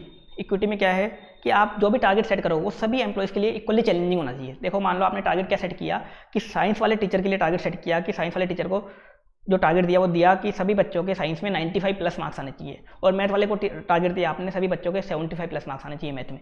तो ये तो इक्वली चैलेंजिंग है नहीं। साइंस वाले के लिए आपने 95 का टारगेट सेट कर दिया, मैथ वाले के लिए 75 का कर दिया, जबकि दोनों सब्जेक्ट बराबर लेवल की हैं, तो इक्वली चैलेंजिंग नहीं है। तो आपको जो टारगेट सेट करना है सभी के लिए इक्वली चैलेंजिंग करना है। ऐसे मैं CA फर्म का एग्जाम्पल देता हूँ।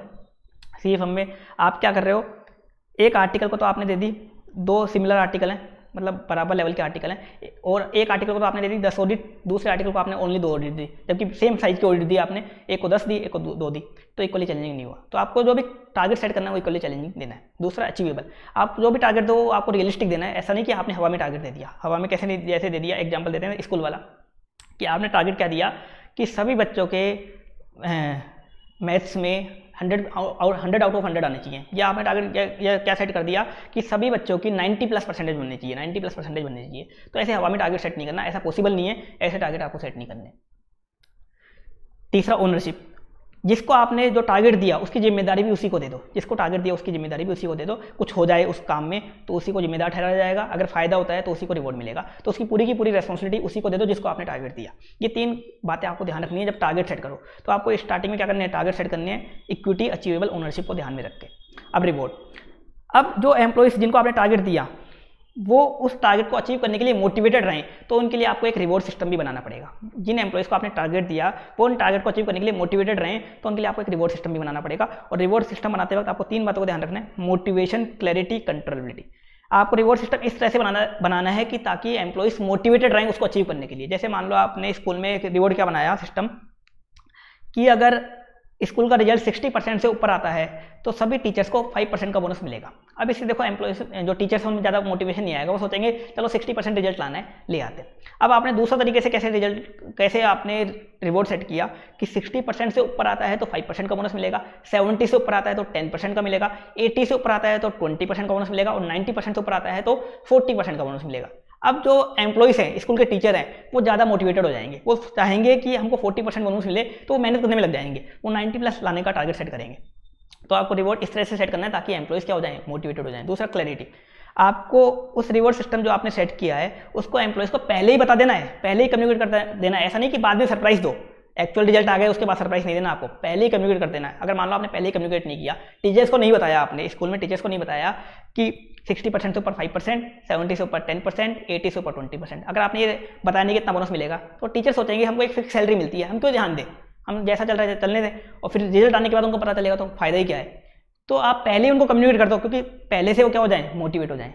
तो स्टार्टिंग में ही आप क्या कर दो, उनको क्लियरली कम्युनिकेट कर दो। तीसरा कंट्रोलेबिलिटी, आप उनको जो रिवॉर्ड और पेनलाइज करो वो ओनली उसी के लिए करो जिसके ऊपर उनका कंट्रोल हो। रिवॉर्ड उसी के लिए दो जिसके ऊपर उनका कंट्रोल था, पेनलाइज उसी के लिए करो जिसके ऊपर उनका कंट्रोल था। मान लो आपने टारगेट सेट किया था कि सभी सब्जेक्ट में 60+ मार्क्स आने चाहिए, लेकिन मान लो मैथ का पेपर ऐसा आ गया कि आउट ऑफ सिलेबस आ गया, कुछ क्वेश्चन आउट ऑफ सिलेबस आ गए और पूरे इंडिया का या पूरे जहाँ भी स्कूल है उस एरिया का रिजल्ट काफ़ी कम रहा, मतलब बच्चों के 20, 25 मार्क्स आए, तो अब आपको पेनलाइज नहीं करना। आउट ऑफ सिलेबस पेपर आ गया, उस टीचर की क्या गलती है उसमें, तो आपको रिवॉर्ड जो देना है या पेनलाइज जो करना है वो ओनली उन्हीं चीज़ों के लिए करना है जिसके ऊपर उनका कंट्रोल था। ये कंट्रोलेबिलिटी हो गई। अब देखते हैं डायमेंशन। डायमेंशन क्या है, जो गोल कंपनी अचीव करना चाहती है वो होते हैं डायमेंशन। 2 तरीकों में बांटा गया है, डिटर्मिनेंट्स और रिजल्ट्स। डिटर्मिनेंट्स क्या बोलते हैं, वो परफॉर्मेंस जिनके बेस पे रिजल्ट आएगा, जिस परफॉर्मेंस के बेस पे आपका रिजल्ट आएगा, जिसके बेस पे आपका रिजल्ट आएगा, जिसके परफॉर्मेंस आपके रिजल्ट को इन्फ्लुएंस करेगी, वो क्या होते हैं, डिटर्मिनेंट्स। जिसकी परफॉर्मेंस के बेस पे आपका रिजल्ट आएगा वो क्या होते हैं, डिटर्मिनेंट्स। 4 डिटर्मिनेंट्स होते हैं, क्वालिटी, रिसोर्स यूटिलाइजेशन, इनोवेशन और फ्लेक्सिबिलिटी। क्वालिटी, आपने क्वालिटी वाली सर्विस दी या नहीं दी। अब क्वालिटी को कैसे मेजर करोगे, मैं स्कूल वाला एग्जांपल लेता हूँ। स्कूल में क्वालिटी का पता कैसे चलेगा, बच्चे कितने पास हुए, क्या परसेंटेज का रिजल्ट रहा, इससे पता चल जाएगा आपकी क्वालिटी क्या थी।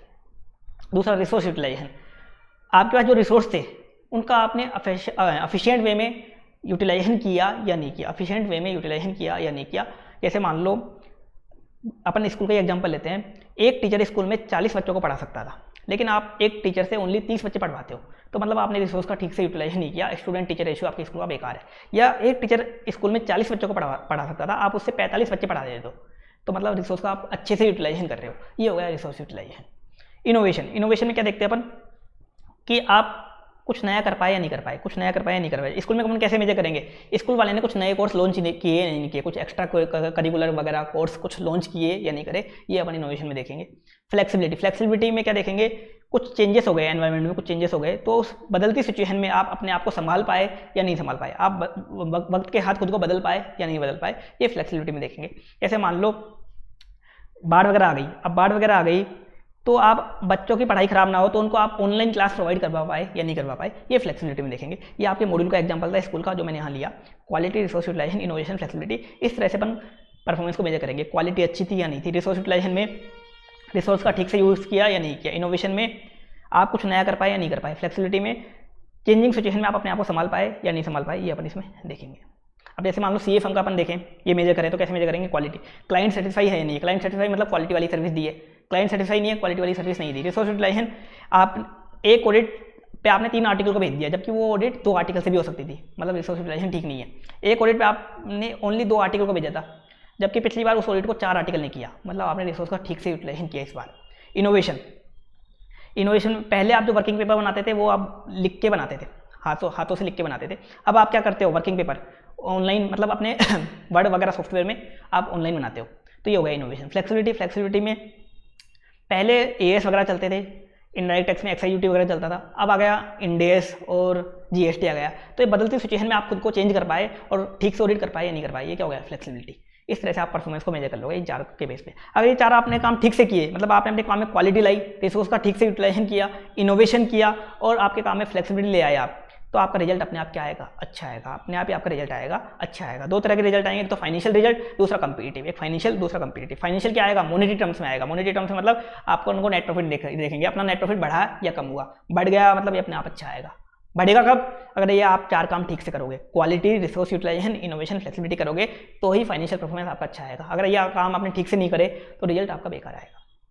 कंपिटिटिव परफॉर्मेंस से क्या आएगा, कंपिटिटर्स के ऊपर आप एडवांटेज ले पाए या नहीं ले पाए, मतलब आप कॉस्ट लीडरशिप या प्रोडक्ट डिफरेंशिएशन कर पाए या नहीं कर पाए। कॉस्ट लीडरशिप क्या होती है, अपनी कॉस्ट को इतना कम कर दो कि बाकियों से कम, बाकी सारे मार्केट से आउट हो जाएं। और प्रोडक्ट डिफरेंशिएशन क्या होता है, अपनी क्वालिटी को इतना इंक्रीज कर दो कि बाकियों से कंपेरिजन होना बंद हो जाए। तो ये कैसे चेक करोगे, कॉस्ट पर यूनिट निकाल के चेक कर लो कि कॉस्ट कम हो पाई या नहीं हो पाई। प्रोडक्ट डिफरेंशिएशन कैसे चेक करोगे, सेलिंग प्राइस पर यूनिट निकाल के चेक कर लो। अगर आप सेलिंग प्राइस इंक्रीज हो गई आपकी, तो समझ लेना आपने कुछ अलग किया, कुछ स्पेशल किया है। तो इस तरह से आप चेक कर सकते हो, इनको मेजर कर सकते हो। लेकिन ये रिजल्ट अच्छे कब आएंगे, जब आप इन चारों पे फोकस करोगे। तो इन चारों पे फोकस नहीं करोगे तो रिजल्ट बेकार आएंगे। ये था आपका Fitzgerald and moon model, building block model, पूरा थ्योरी था ये। स्टार्टिंग में क्या करते हैं अपन, स्टैंडर्ड और रिवॉर्ड सेट करते हैं, और ईयर एंड पे अपन 4 डिटर्मिनेंट की परफॉर्मेंस को मेजर करते हैं और 2 रिजल्ट को चेक करते हैं कि ये पॉजिटिव आए या नेगेटिव आए। ये अपन चेक करते हैं, हमें ये मेजर करते हैं। ये स्कूल वगैरह पे अप्लाई होता है, कॉलेज वगैरह पे अप्लाई होता है, मतलब सर्विस इंडस्ट्री पे ये अप्लाई होता है। ये अपन ने देख लिए थे। अब इसके बाद अपन ने देखा था advantage and disadvantage of financial and non financial performance measure. Financial performance measure अपन ने देख लिए 4, नॉन फाइनेंशियल 5 देख लिए, टोटल 9 मेजर देख लिए। अब इनके एडवांटेज और डिसएडवांटेज क्या क्या है। सबसे पहले फाइनेंशियल मेजर, इसका एडवांटेज क्या क्या है। जो फाइनेंशियल मेजर होते हैं ये फाइनेंशियल ऑब्जेक्टिव पे फोकस करते हैं। फाइनेंशियल ऑब्जेक्टिव कंपनी का मेन ऑब्जेक्टिव होता है। कोई भी कंपनी होती है उसका मेन ऑब्जेक्टिव क्या होता है, प्रॉफिट कमाना।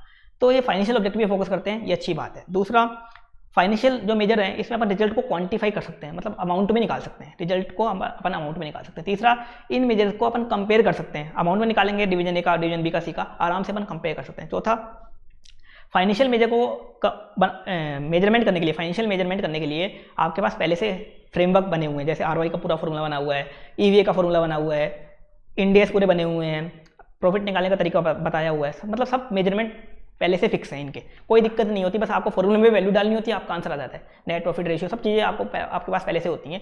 ये इसके एडवांटेज है। अब डिसएडवांटेज क्या क्या है, जो फाइनेंशियल मेजर होते हैं ये शॉर्ट टर्म फोकस करते हैं, लॉन्ग टर्म ये सोचते हैं, ये ओनली शॉर्ट टर्म फोकस करते हैं, ओनली प्रॉफिट पे फोकस करते हैं। दूसरा, ये इन्फ्लेशन से अफेक्ट हो सकते हैं, अगर इन्फ्लेशन हुआ तो ये अफेक्ट हो सकते हैं। तीसरा, इनको मैनिपुलेट किया जा सकता है, इनको चेंज किया जा सकता है, अकाउंट्स में एंट्री वगैरह करके, डेप्रिसिएशन को कम ज़्यादा करके इनको चेंज किया जा सकता है। अब नॉन फाइनेंशियल मेजर, ये अदर एस्पेक्ट से फोकस करते हैं। इनका एडवांटेज क्या है, ये क्वालिटेटिव एस्पेक्ट से भी फोकस करते हैं, क्वांटिटी तो करते ही हैं, साथ में क्वालिटेटिव एस्पेक्ट से भी फोकस करते हैं। दूसरा, ये लॉन्ग टर्म सोचते हैं, शॉर्ट टर्म नहीं सोचते, ये लॉन्ग टर्म सोचते हैं। ये सोचते हैं कि चलो आज प्रॉफिट नहीं हो रहा तो कोई बात नहीं है, लॉन्ग टर्म में प्रॉफिट हो जाए, ये इस पर फोकस करते हैं। दूसरा डिसएडवांटेज क्या है इनका, अगर आपको नॉन फाइनेंशियली कंपनी की परफॉर्मेंस को या डिवीजन की परफॉर्मेंस को मेजर करना है तो आपको काफ़ी ज़्यादा इन्फॉर्मेशन चाहिए, रिक्वायर्स ह्यूज इन्फॉर्मेशन। दूसरा, इनको आप क्वांटिफाई नहीं कर सकते, आप इनको अमाउंट में नहीं निकाल सकते। फाइनेंशियल तो अमाउंट में निकल जाते हैं, इनको आप अमाउंट में नहीं निकाल सकते। तीसरा, इनको मेजर करने में काफ़ी ज़्यादा डिफिकल्टी आती है, इनको मेजर करने में काफ़ी ज़्यादा डिफिकल्टी आती है क्योंकि इनका कोई फिक्स फॉर्मेट नहीं है, कोई फिक्स स्टैंडर्ड नहीं है, इनका कोई फिक्स फॉर्मूला नहीं है कि वैल्यू डालिए आपका आंसर आ गया, तो इसको मेजर करने में डिफिकल्टी आती है। ये हो गए अपने एडवांटेज और डिसएडवांटेज, फाइनेंशियल और नॉन फाइनेंशियल। तो फाइनेंशियल के भी अपने एडवांटेज हैं, अपने डिसएडवांटेज हैं, नॉन फाइनेंशियल के भी अपने एडवांटेज हैं, अपने डिसएडवांटेज हैं। तो आपको कौन सा यूज़ करना चाहिए, आपको इन दोनों का कॉम्बिनेशन यूज़ करना चाहिए, ये आपके लिए बेटर है। खाली फाइनेंशियल यूज़ करोगे वो भी आपके लिए फ़ायदा नहीं है, खाली नॉन फाइनेंशियल यूज़ करोगे ये भी आपके लिए फ़ायदेमंद नहीं है, दोनों को कॉम्बिनेशन यूज़ करोगे ये आपके लिए बेस्ट है। अगला टॉपिक था इस चैप्टर का बेंचमार्किंग। बेंचमार्किंग क्या होता है, आपने डिवीजन या कंपनी की परफॉर्मेंस को मेजर कर लिया अपन ने 9 तरीकों से। उसके बाद अब आपको अपनी परफॉर्मेंस को इंप्रूव करना है, तो आप क्या करोगे, इंटरनली या एक्सटर्नली जो बेस्ट है, इंटरनली मतलब आपके कंपनी का दूसरा डिवीजन या एक्सटर्नली कोई दूसरी कंपनी जिसकी परफॉर्मेंस काफ़ी बेस्ट है, काफ़ी अच्छी परफॉर्मेंस है, उसके साथ आप अपनी परफॉर्मेंस को कंपेयर करोगे। कंपेयर करने के बाद आप देखोगे कि उसने ऐसा क्या किया जो आपने नहीं किया, वो टॉप पे कैसे चला गया और आप पीछे कैसे रह गए, ये आप निकालोगे और फिर आप एक नया टारगेट सेट करोगे। नया टारगेट सेट करके आप अपनी परफॉर्मेंस को कंटिन्यूसली इंप्रूव करोगे, ये होती है बेंचमार्किंग। खाली कंपैरिजन करना बेंचमार्किंग नहीं होती, पहले आपने अपनी परफॉर्मेंस को मेजर किया, फिर परफॉर्मेंस को मेजर करने के बाद आपने क्या देखा कि बेस्ट कौन है, बेस्ट के साथ आपने कंपेयर किया, वो इंटरनल बेस्ट भी हो सकता है, एक्सटर्नल बेस्ट भी हो सकता है, उसके साथ आपने कंपेयर किया। कंपेयर करने के बाद आपने नया टारगेट सेट किया और फिर अपनी परफॉर्मेंस में कंटिन्यूसली इंप्रूवमेंट किया, कंटिन्यूसली इंप्रूवमेंट किया। ये क्या होता है? बेंचमार्किंग। ये होता है बेंचमार्किंग। जैसे मैं आपको एग्जांपल दूं, एक सीए स्टूडेंट था जो फेल हो गया। अब सीए स्टूडेंट क्या करेगा? अपनी परफॉर्मेंस को कंपेयर करेगा किसके साथ? बेस्ट के साथ। बेस्ट मतलब या तो रैंक 1 के साथ कर लिया या किसी रैंकर के साथ कर लिया। उसने अपनी परफॉर्मेंस को कंपेयर कैसे किया? रैंक 1 के साथ या रैंकर के साथ उसने कॉल की, रैंकर को कॉल की और उससे पूछा, गाइडेंस ली। अब गाइडेंस लेना खाली बेंचमार्किंग नहीं होता, गाइडेंस ली, पता चला जो फेल हुआ स्टूडेंट, उसको पता चला कि उस रैंकर ने क्या किया था जो उसने नहीं किया। पता क्या चला कि जो स्टूडेंट फेल हुआ था उसने बाहर की बुक पढ़ी थी और जो रैंक 1 आया या रैंक लाया उसने इंस्टीट्यूट की बुक पढ़ी थी। जो फेल हुआ स्टूडेंट उसने बाहर के 1000-2000 क्वेश्चन किए थे और जो रैंक 1 आया उसने इंस्टीट्यूट के 250-300 क्वेश्चन किए थे। जो फेल हुआ उसने टेस्ट वगैरह नहीं दिए, जो रैंक आया उसने टेस्ट वगैरह भी दिए थे और उसने 3-4 रिवीजन भी किए थे। ये उसको पता चल गया। अब जो फेल हुआ स्टूडेंट उन पॉइंट को खुद में इंप्लीमेंट करेगा, खुद में इंप्लीमेंट करके अपनी परफॉर्मेंस को कंटिन्यूसली इंप्रूव करेगा। ये होता है बेंचमार्किंग। खाली गाइडेंस लेना, खाली कंपैरिजन करना बेंचमार्किंग नहीं होता। कंपैरिजन करने के बाद अपनी परफॉर्मेंस को कंटिन्यूसली इंप्रूव करना, उसको इंप्लीमेंट करके अपनी परफॉर्मेंस को कंटिन्यूसली इंप्रूव करना क्या होता है? बेंचमार्किंग। अब बेंचमार्किंग के टाइप्स क्या क्या होते हैं? एक कम्पिटिटिव बेंचमार्किंग, जब आप सेम सेक्टर कंपटीटर में कंपेयर करते हो। जैसे मान लो वीवो को अपनी परफॉर्मेंस इंप्रूव करनी है तो उसने देखा बेस्ट है वन प्लस के साथ उसको कंपेयर करेगा, कम्पिटिटिव बेंचमार्किंग। स्ट्रेटेजिक बेंचमार्किंग, जब आप कुछ स्ट्रेटेजी कंपेयर करते हो, पूरी परफॉर्मेंस को नहीं करते, ओनली स्ट्रेटेजी। जैसे स्ट्रेटेजी क्या? आप एक स्ट्रेटेजी लेके आए थे, एक के साथ एक फ्री वाली, या आप डिस्काउंट की एक स्ट्रेटेजी लेके आए थे। एक दूसरी कंपनी है वो भी एक के साथ एक फ्री देती है, लेकिन वो काफ़ी अच्छा परफॉर्म करती है उससे, तो आपने वो कंपेयर कर लिया, उस स्ट्रेटजी को कंपेयर कर लिया एक के साथ एक फ्री वाली स्ट्रेटजी को। तो क्या है? Strategic benchmarking. ग्लोबल बेंचमार्किंग, जब आप किसी फॉरेन एंटरप्राइज के साथ कंपेयर करते हो, क्या हो गई? Global benchmarking. जैसे मान लो एचडीएफसी बैंक ने बैंक ऑफ अमेरिका के साथ कंपेयर किया, क्या हो गई? Global benchmarking. इसके बाद अगला प्रोसेस बेंचमार्किंग, जब आप कंपनी का कोई प्रोसेस, एक सिंगल प्रोसेस है, उसको कंपेयर करते हो। जैसे कंपनी का प्रोसेस है इंस्ट्रक्शन का, ये टेस्टिंग का प्रोसेस है, इसको आप कंपेयर करते हो। या मशीनिंग का प्रोसेस है, इसको आप किसी दूसरे के हाथ जो जिसने अच्छा परफॉर्म किया है उसके साथ कंपेयर करते हो। ये हो गई process benchmarking. Functional benchmarking, company अपने सारे फंक्शंस को, इनबाउंड लॉजिस्टिक्स, मार्केटिंग, डिस्ट्रीब्यूशन, इन सारे फंक्शन को कंपनी अलग अलग सेक्टर में कंपेयर करती है। क्या हो गई? Functional benchmarking. इंटरनल बेंचमार्किंग, जब कंपनी का एक डिवीजन दूसरे डिवीजन से कंपेयर करता है। मान लो कंपनी के 3 डिवीजन है, डिवीजन ए, बी और सी ने बेस्ट परफॉर्म किया है, कंपनी डिवीजन ए और बी को सी के साथ कंपेयर करेगी। ये क्या हो गई? Internal benchmarking. बाहर वालों से नहीं कर रहे, ओनली इंटरनल आप कंपेयर कर रहे हो। एक्सटर्नल बेंचमार्किंग, जब आप बाहर वाले ऐसे ऑर्गेनाइजेशन के साथ कंपेयर करते हो जो अपने अपने इंडस्ट्री में बेस्ट है। जैसे मोबाइल इंडस्ट्री में एप्पल बेस्ट है, इसके अलावा टेलीकॉम इंडस्ट्री में मान लो जियो बेस्ट है, प्लेन इंडस्ट्री में मान लो इंडिगो बेस्ट है। तो आप मान लो कपड़ा बेचते हो, आप इनके साथ कंपेयर करोगे, ये क्या हो गई? External benchmarking. आपका इनसे कोई लिंक नहीं है, फिर भी आप इनके साथ कंपेयर करते हो जो अपने अपने एरिया में बेस्ट है, वो क्या हो गई? External benchmarking. अब याद कैसे करोगे? इसके लिए मैंने बताया spicy GF, SPIC, spice GF से आप इसको याद कर सकते हो, SPICE, spice GF. S for strategic, P for process, I for internal, C for competitive, E for external, G for global और F for functional. Spice GF आप इसको याद कर सकते हो। अब बेंचमार्किंग करने का प्रोसेस क्या है? सबसे पहले आपको प्लानिंग करनी पड़ेगी। प्लानिंग मतलब क्या कंपेयर करना है और किसके साथ कंपेयर करना है, प्रोसेस करना है, फंक्शन करना है, पूरी परफॉर्मेंस करनी है, क्या कंपेयर करना है और किसके साथ कंपेयर करना है, प्लानिंग करनी पड़ेगी। फिर जो कंपेयर करना है और जिसके साथ कंपेयर करना है उसका डाटा लेना पड़ेगा, इन्फॉर्मेशन लेनी पड़ेगी। फिर आपको अपनी फाइंडिंग्स निकालनी पड़ेगी। फाइंडिंग्स क्या निकालनी पड़ेंगी? उसने ऐसा क्या किया जो आपने नहीं किया, वो आपको निकालनी पड़ेगी। फिर जो उसने किया उनको आपको डेवलप और इंप्लीमेंट करना पड़ेगा। रिकमेंडेशन मतलब उसको डेवलप करके इंप्लीमेंट, खुद में इंप्लीमेंट करना पड़ेगा। और बाद में आपको अपनी परफॉर्मेंस को मॉनिटर करना है, कंटिन्यूसली रिव्यू करना है कि आपकी परफॉर्मेंस इंप्रूव हो पाई या नहीं हो पाई। क्या पता इंप्रूव नहीं हो पाई हो, पॉइंट इंप्लीमेंट करने के बाद इंप्रूव नहीं हो पाई हो, ये आपको मॉनिटर करना पड़ेगा। इस तरह से आप प्रोसेस बेंचमार्किंग को फॉलो कर सकते हो। अब अगला था benchmarking code of conduct. Benchmarking करते वक्त आपको कुछ बातों का ध्यान रखना है। Principle of confidentiality, principle of use, principle of preparation, principle of exchange, principle of legality. तो सबसे पहले बेंचमार्किंग में आपको जो भी इन्फॉर्मेशन मिले उसको आपको कॉन्फिडेंशियल रखना है। ऐसा नहीं कि आपने व्हाट्सएप पे शेयर कर दिया, टेलीग्राम पे डाल दिया, ऐसा नहीं करना, अपने पास ही रखना है, थर्ड पार्टी से शेयर नहीं करना। दूसरा प्रिंसिपल ऑफ यूज़, जो भी आपको इन्फॉर्मेशन मिले बेंचमार्किंग में सामने वाली कंपनी की, उसका आपको गलत यूज़ नहीं करना। जैसे मान लो वीवो ने वन प्लस की इन्फॉर्मेशन ली, उसमें क्या था, कुछ ऐसे एम्प्लॉय थे वन प्लस के जो काफ़ी तगड़ा परफॉर्म कर रहे थे और वन प्लस उनको सैलरी दे रही थी 50,000 रुपये पर मंथ की। वीवो ने उनको कॉल किया, उन एम्प्लॉय का नंबर जुगाड़े और कॉल करके बोला कि हमारी कंपनी में आ जाओ, हम आपको 80,000 की सैलरी देंगे, 80,000 पर मंथ की। तो ऐसे गलत यूज़ नहीं करना उस इन्फॉर्मेशन का। तीसरा प्रिंसिपल ऑफ प्रिपरेशन, बेंचमार्किंग करने से पहले आपको प्रिपरेशन करनी है। प्रिपरेशन मतलब किसके हाथ कंपेयर करना है, क्या कंपेयर करना है। प्रिंसिपल ऑफ एक्सचेंज, जिससे आपने इन्फॉर्मेशन ली है, अगर वो सामने वाला पर्सन भी आपसे इन्फॉर्मेशन मांगता है तो आपको भी देना है। ऐसा नहीं कि उसकी इन्फॉर्मेशन लेके बैठ गए, वो मांग रहा है तो आप देने से मना कर दिया, ऐसे नहीं करना। अगर वो आपको दे रहा है तो आपको भी उसको अपनी इन्फॉर्मेशन देनी है अगर वो मांगता है तो। इसके अलावा प्रिंसिपल ऑफ लीगलिटी, बेंचमार्किंग का जो भी आप एग्रीमेंट बनाओ वो लीगल वे में आपको बनाना है। ये 5 बातों को ध्यान रखना है। इसको याद करने के मैंने बताया था CUPEL, क्यूपेल। C for confidentiality, U for use, P for preparation, E for exchange और L फॉर लीगलिटी। इसके बाद था परफॉर्मेंस मेजरमेंट इन NPO। इस चैप्टर का जो लास्ट टॉपिक था लगभग परफॉर्मेंस मेजरमेंट इन NPO। कुछ होते हैं not for profit sector. Not for profit sector जैसे गवर्नमेंट स्कूल हो गई, गवर्नमेंट कॉलेज हो गए, ये नगर निगम वगैरह वाले हो गए, ये सब क्या है, नॉट फॉर प्रॉफिट ऑर्गेनाइजेशन है, NPO है एक तरीके से। अब NPO में तो प्रॉफिट होता ही नहीं है, फिर आप इनकी परफॉर्मेंस मेजरमेंट करके क्या करोगे। NPO में प्रॉफिट तो नहीं होता, लेकिन NPO के भी ऑब्जेक्टिव होते हैं। कौन से ऑब्जेक्टिव होते हैं, सोशल और चैरिटेबल ऑब्जेक्टिव होते हैं। उनके भी ऑब्जेक्टिव होते हैं सोशल और चैरिटेबल ऑब्जेक्टिव होते हैं। NPO में आपको ये मेजर करना पड़ता है कि जिन्होंने दान दिया है या ग्रांट दिया है, जिन्होंने आपको कंट्रीब्यूट किया है, उनका पैसा ठीक से यूटिलाइज हुआ है या नहीं हुआ, ये आपको मेजर करना पड़ता है। जिन्होंने भी दान दिया है तो जिस पर्पस के लिए दान दिया गया है उसी पर्पस से पैसा यूज किया गया है या ऐसे ही हवा में उड़ाया गया है पैसा, ये आपको मेजर करना पड़ता है। NPO में क्या मेजर करना पड़ता है, जिन्होंने भी दान दिया है, जिन्होंने भी ग्रांट दिया आपको, जिन्होंने आपको चैरिटी दी है, तो उनका जो पैसा है वो एफिशिएंट और इफेक्टिव वे में यूज़ हुआ है या नहीं हुआ, ठीक से यूज़ हुआ है या हवा में उड़ाया गया है, ये आपको चेक करना पड़ता है NPO में। अब NPO में परफॉर्मेंस को मेजर करते वक्त आपको कुछ चैलेंजेस फेस करने पड़ते हैं, या NPO में जो नॉन फाइनेंशियल मेजर है उनका इंपॉर्टेंस क्यों बढ़ जाता है वो आपको बता रखा है। क्या चैलेंजेस फेस करने पड़ते हैं, या NPO में अगर आप NPO की परफॉर्मेंस को मेजर करोगे तो नॉन फाइनेंशियल मेजर ज़्यादा इंपॉर्टेंट क्यों होते हैं, वो आपको बता रखा है। तो NPO में क्या होता है, बेनिफिट को क्वांटिफाई नहीं किया जा सकता, बेनिफिट को अपन अमाउंट में नहीं निकाल सकते। मान लो एक स्कूल है, गवर्नमेंट स्कूल है, तो गवर्नमेंट स्कूल से बेनिफिट होंगे कि काफ़ी सारे बच्चे उससे देश का भला करेंगे, जो पढ़ेंगे, कुछ इंजीनियर बनेंगे, कुछ डॉक्टर बनेंगे, कुछ टाइम पास करेंगे, तो काफ़ी सारे देश का भला करेंगे, लेकिन आप उसको क्वांटिफाई नहीं कर सकते, अमाउंट में नहीं निकाल सकते कितना भला होगा, तो बेनिफिट क्वांटिफाई नहीं हो सकता, ये एक चैलेंज आता है। दूसरा, बेनिफिट में एक्रू ओवर लॉन्गर टर्म।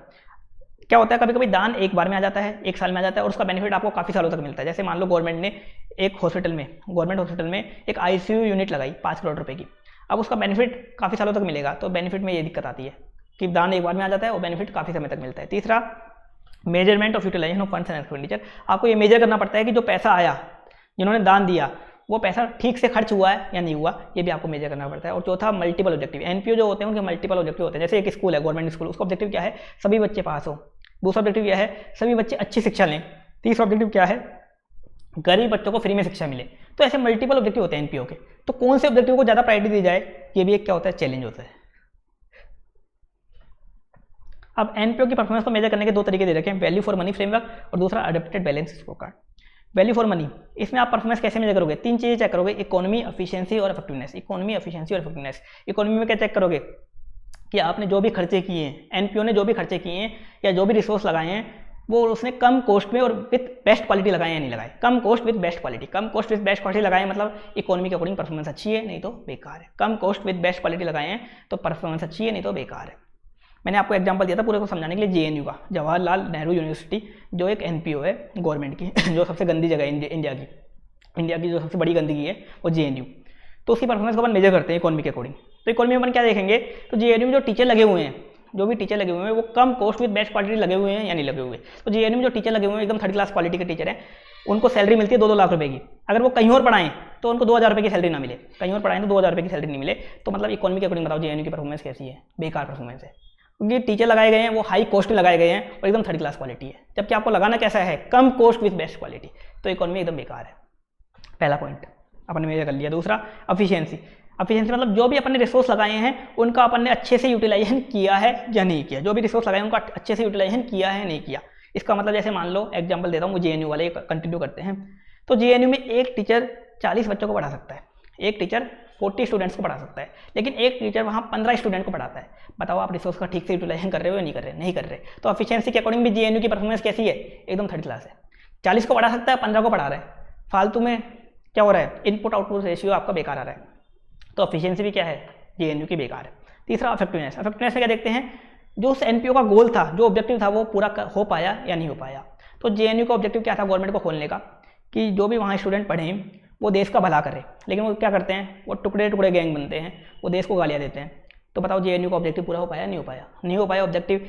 तो इफेक्टिवनेस भी जेएनयू की क्या है, बेकार है। तो जेएनयू की जो परफॉर्मेंस है इकोनॉमी, एफिशिएंसी, इफेक्टिवनेस के अकॉर्डिंग क्या है, एकदम थर्ड क्लास है। ये अपन ने मेजर किया। अब दूसरा तरीका मेजर करने का परफॉर्मेंस वो है adapted balance score card. Balance score card आपने पढ़ रखा था, थोड़ा बहुत चेंज है उसमें, वो अपन देख लेते हैं। फाइनेंशियल पर्सपेक्टिव तो वही है, financial perspective, customer, internal business perspective और इनोवेशन एंड लर्निंग पर्सपेक्टिव। अब इनमें चेंज क्या है, फाइनेंशियल में क्या मेजर करोगे, यहाँ प्रॉफिट वगैरह तो होता नहीं है, क्या मेजर करोगे, फंड रेजिंग, फंड ग्रोथ और फंड डिस्ट्रीब्यूशन। जो दान आया वो बढ़ा या कम हुआ, दान जो आया वो बढ़ा या कम हुआ, जो ग्रांट आया या जो चैरिटी आई वो बढ़ी या कम हुई।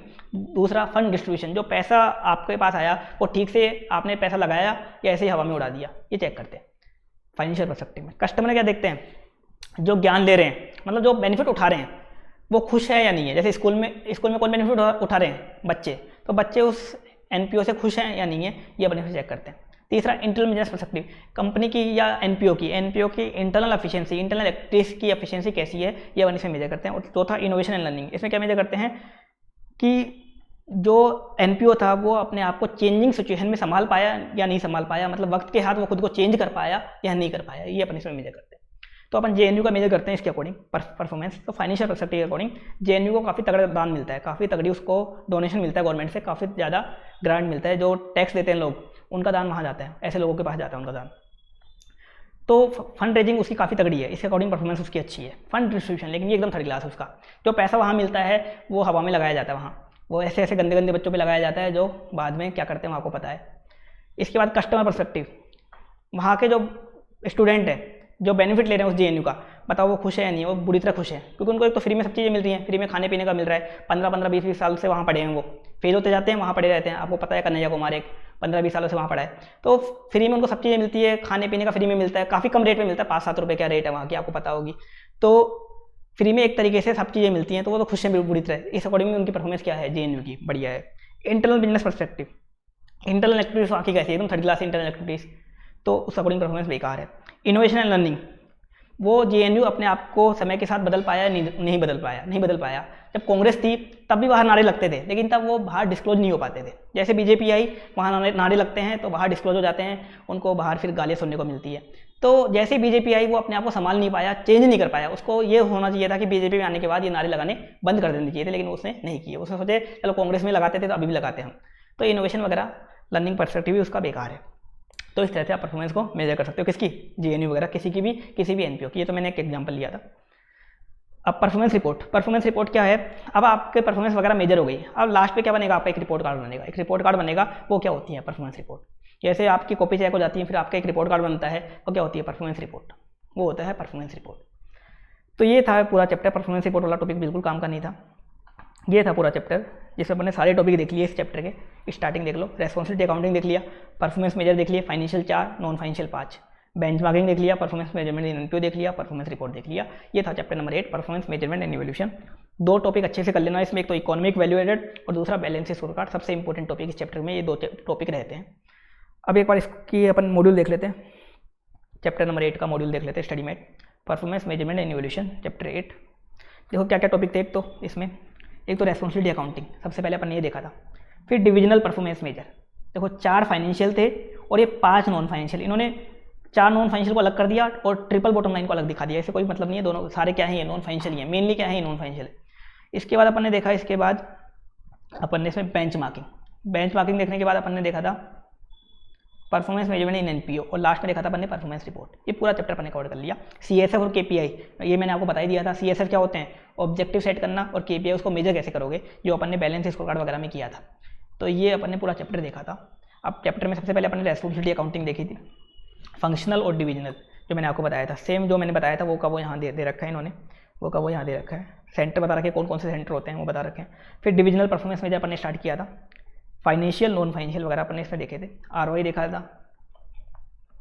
रेजिडुअल इनकम देखा था, ईवीए देखा था अपन ने,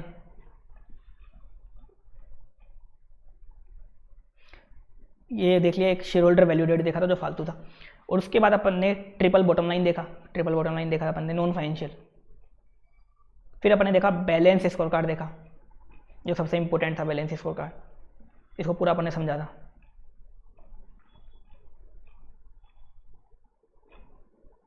फिर अपन ने देखा इसके बाद परफॉर्मेंस पिरामिड देखा, फिर अपन ने देखा बिल्डिंग ब्लॉक मॉडल देखा एक फिट्जगेराल्ड एंड मून का। फिर अपन ने देखा इसमें परफॉर्मेंस प्रिज्म देखा एक। फिर अपन ने देखा बेंचमार्किंग देखा था एक। बेंचमार्किंग पूरा पढ़ लिया था अपन ने, प्रोसेस वगैरह, टाइप्स ऑफ बेंचमार्किंग वगैरह, बेंचमार्किंग के कोड ऑफ कंडक्ट वगैरह सब देख लिए थे अपन ने। फिर देखा अपन ने परफॉर्मेंस मेजरमेंट इन एनपीओ, परफॉर्मेंस मेजरमेंट इन एनपीओ में पूरा अपन ने देख लिया था। और लास्ट पे परफॉर्मेंस रिपोर्ट्स। ये था पूरा चैप्टर जो अपन ने कंप्लीट किया, चैप्टर नंबर 8। क्वेश्चन मैंने सारे क्लास में करवाई दिए थे आपको। ये था अपना chapter number 8 performance measurement and evolution, जो अपन ने पूरा कंप्लीट रिवीजन कर लिया। तो आज के लिए इतना ही। Thank you so much.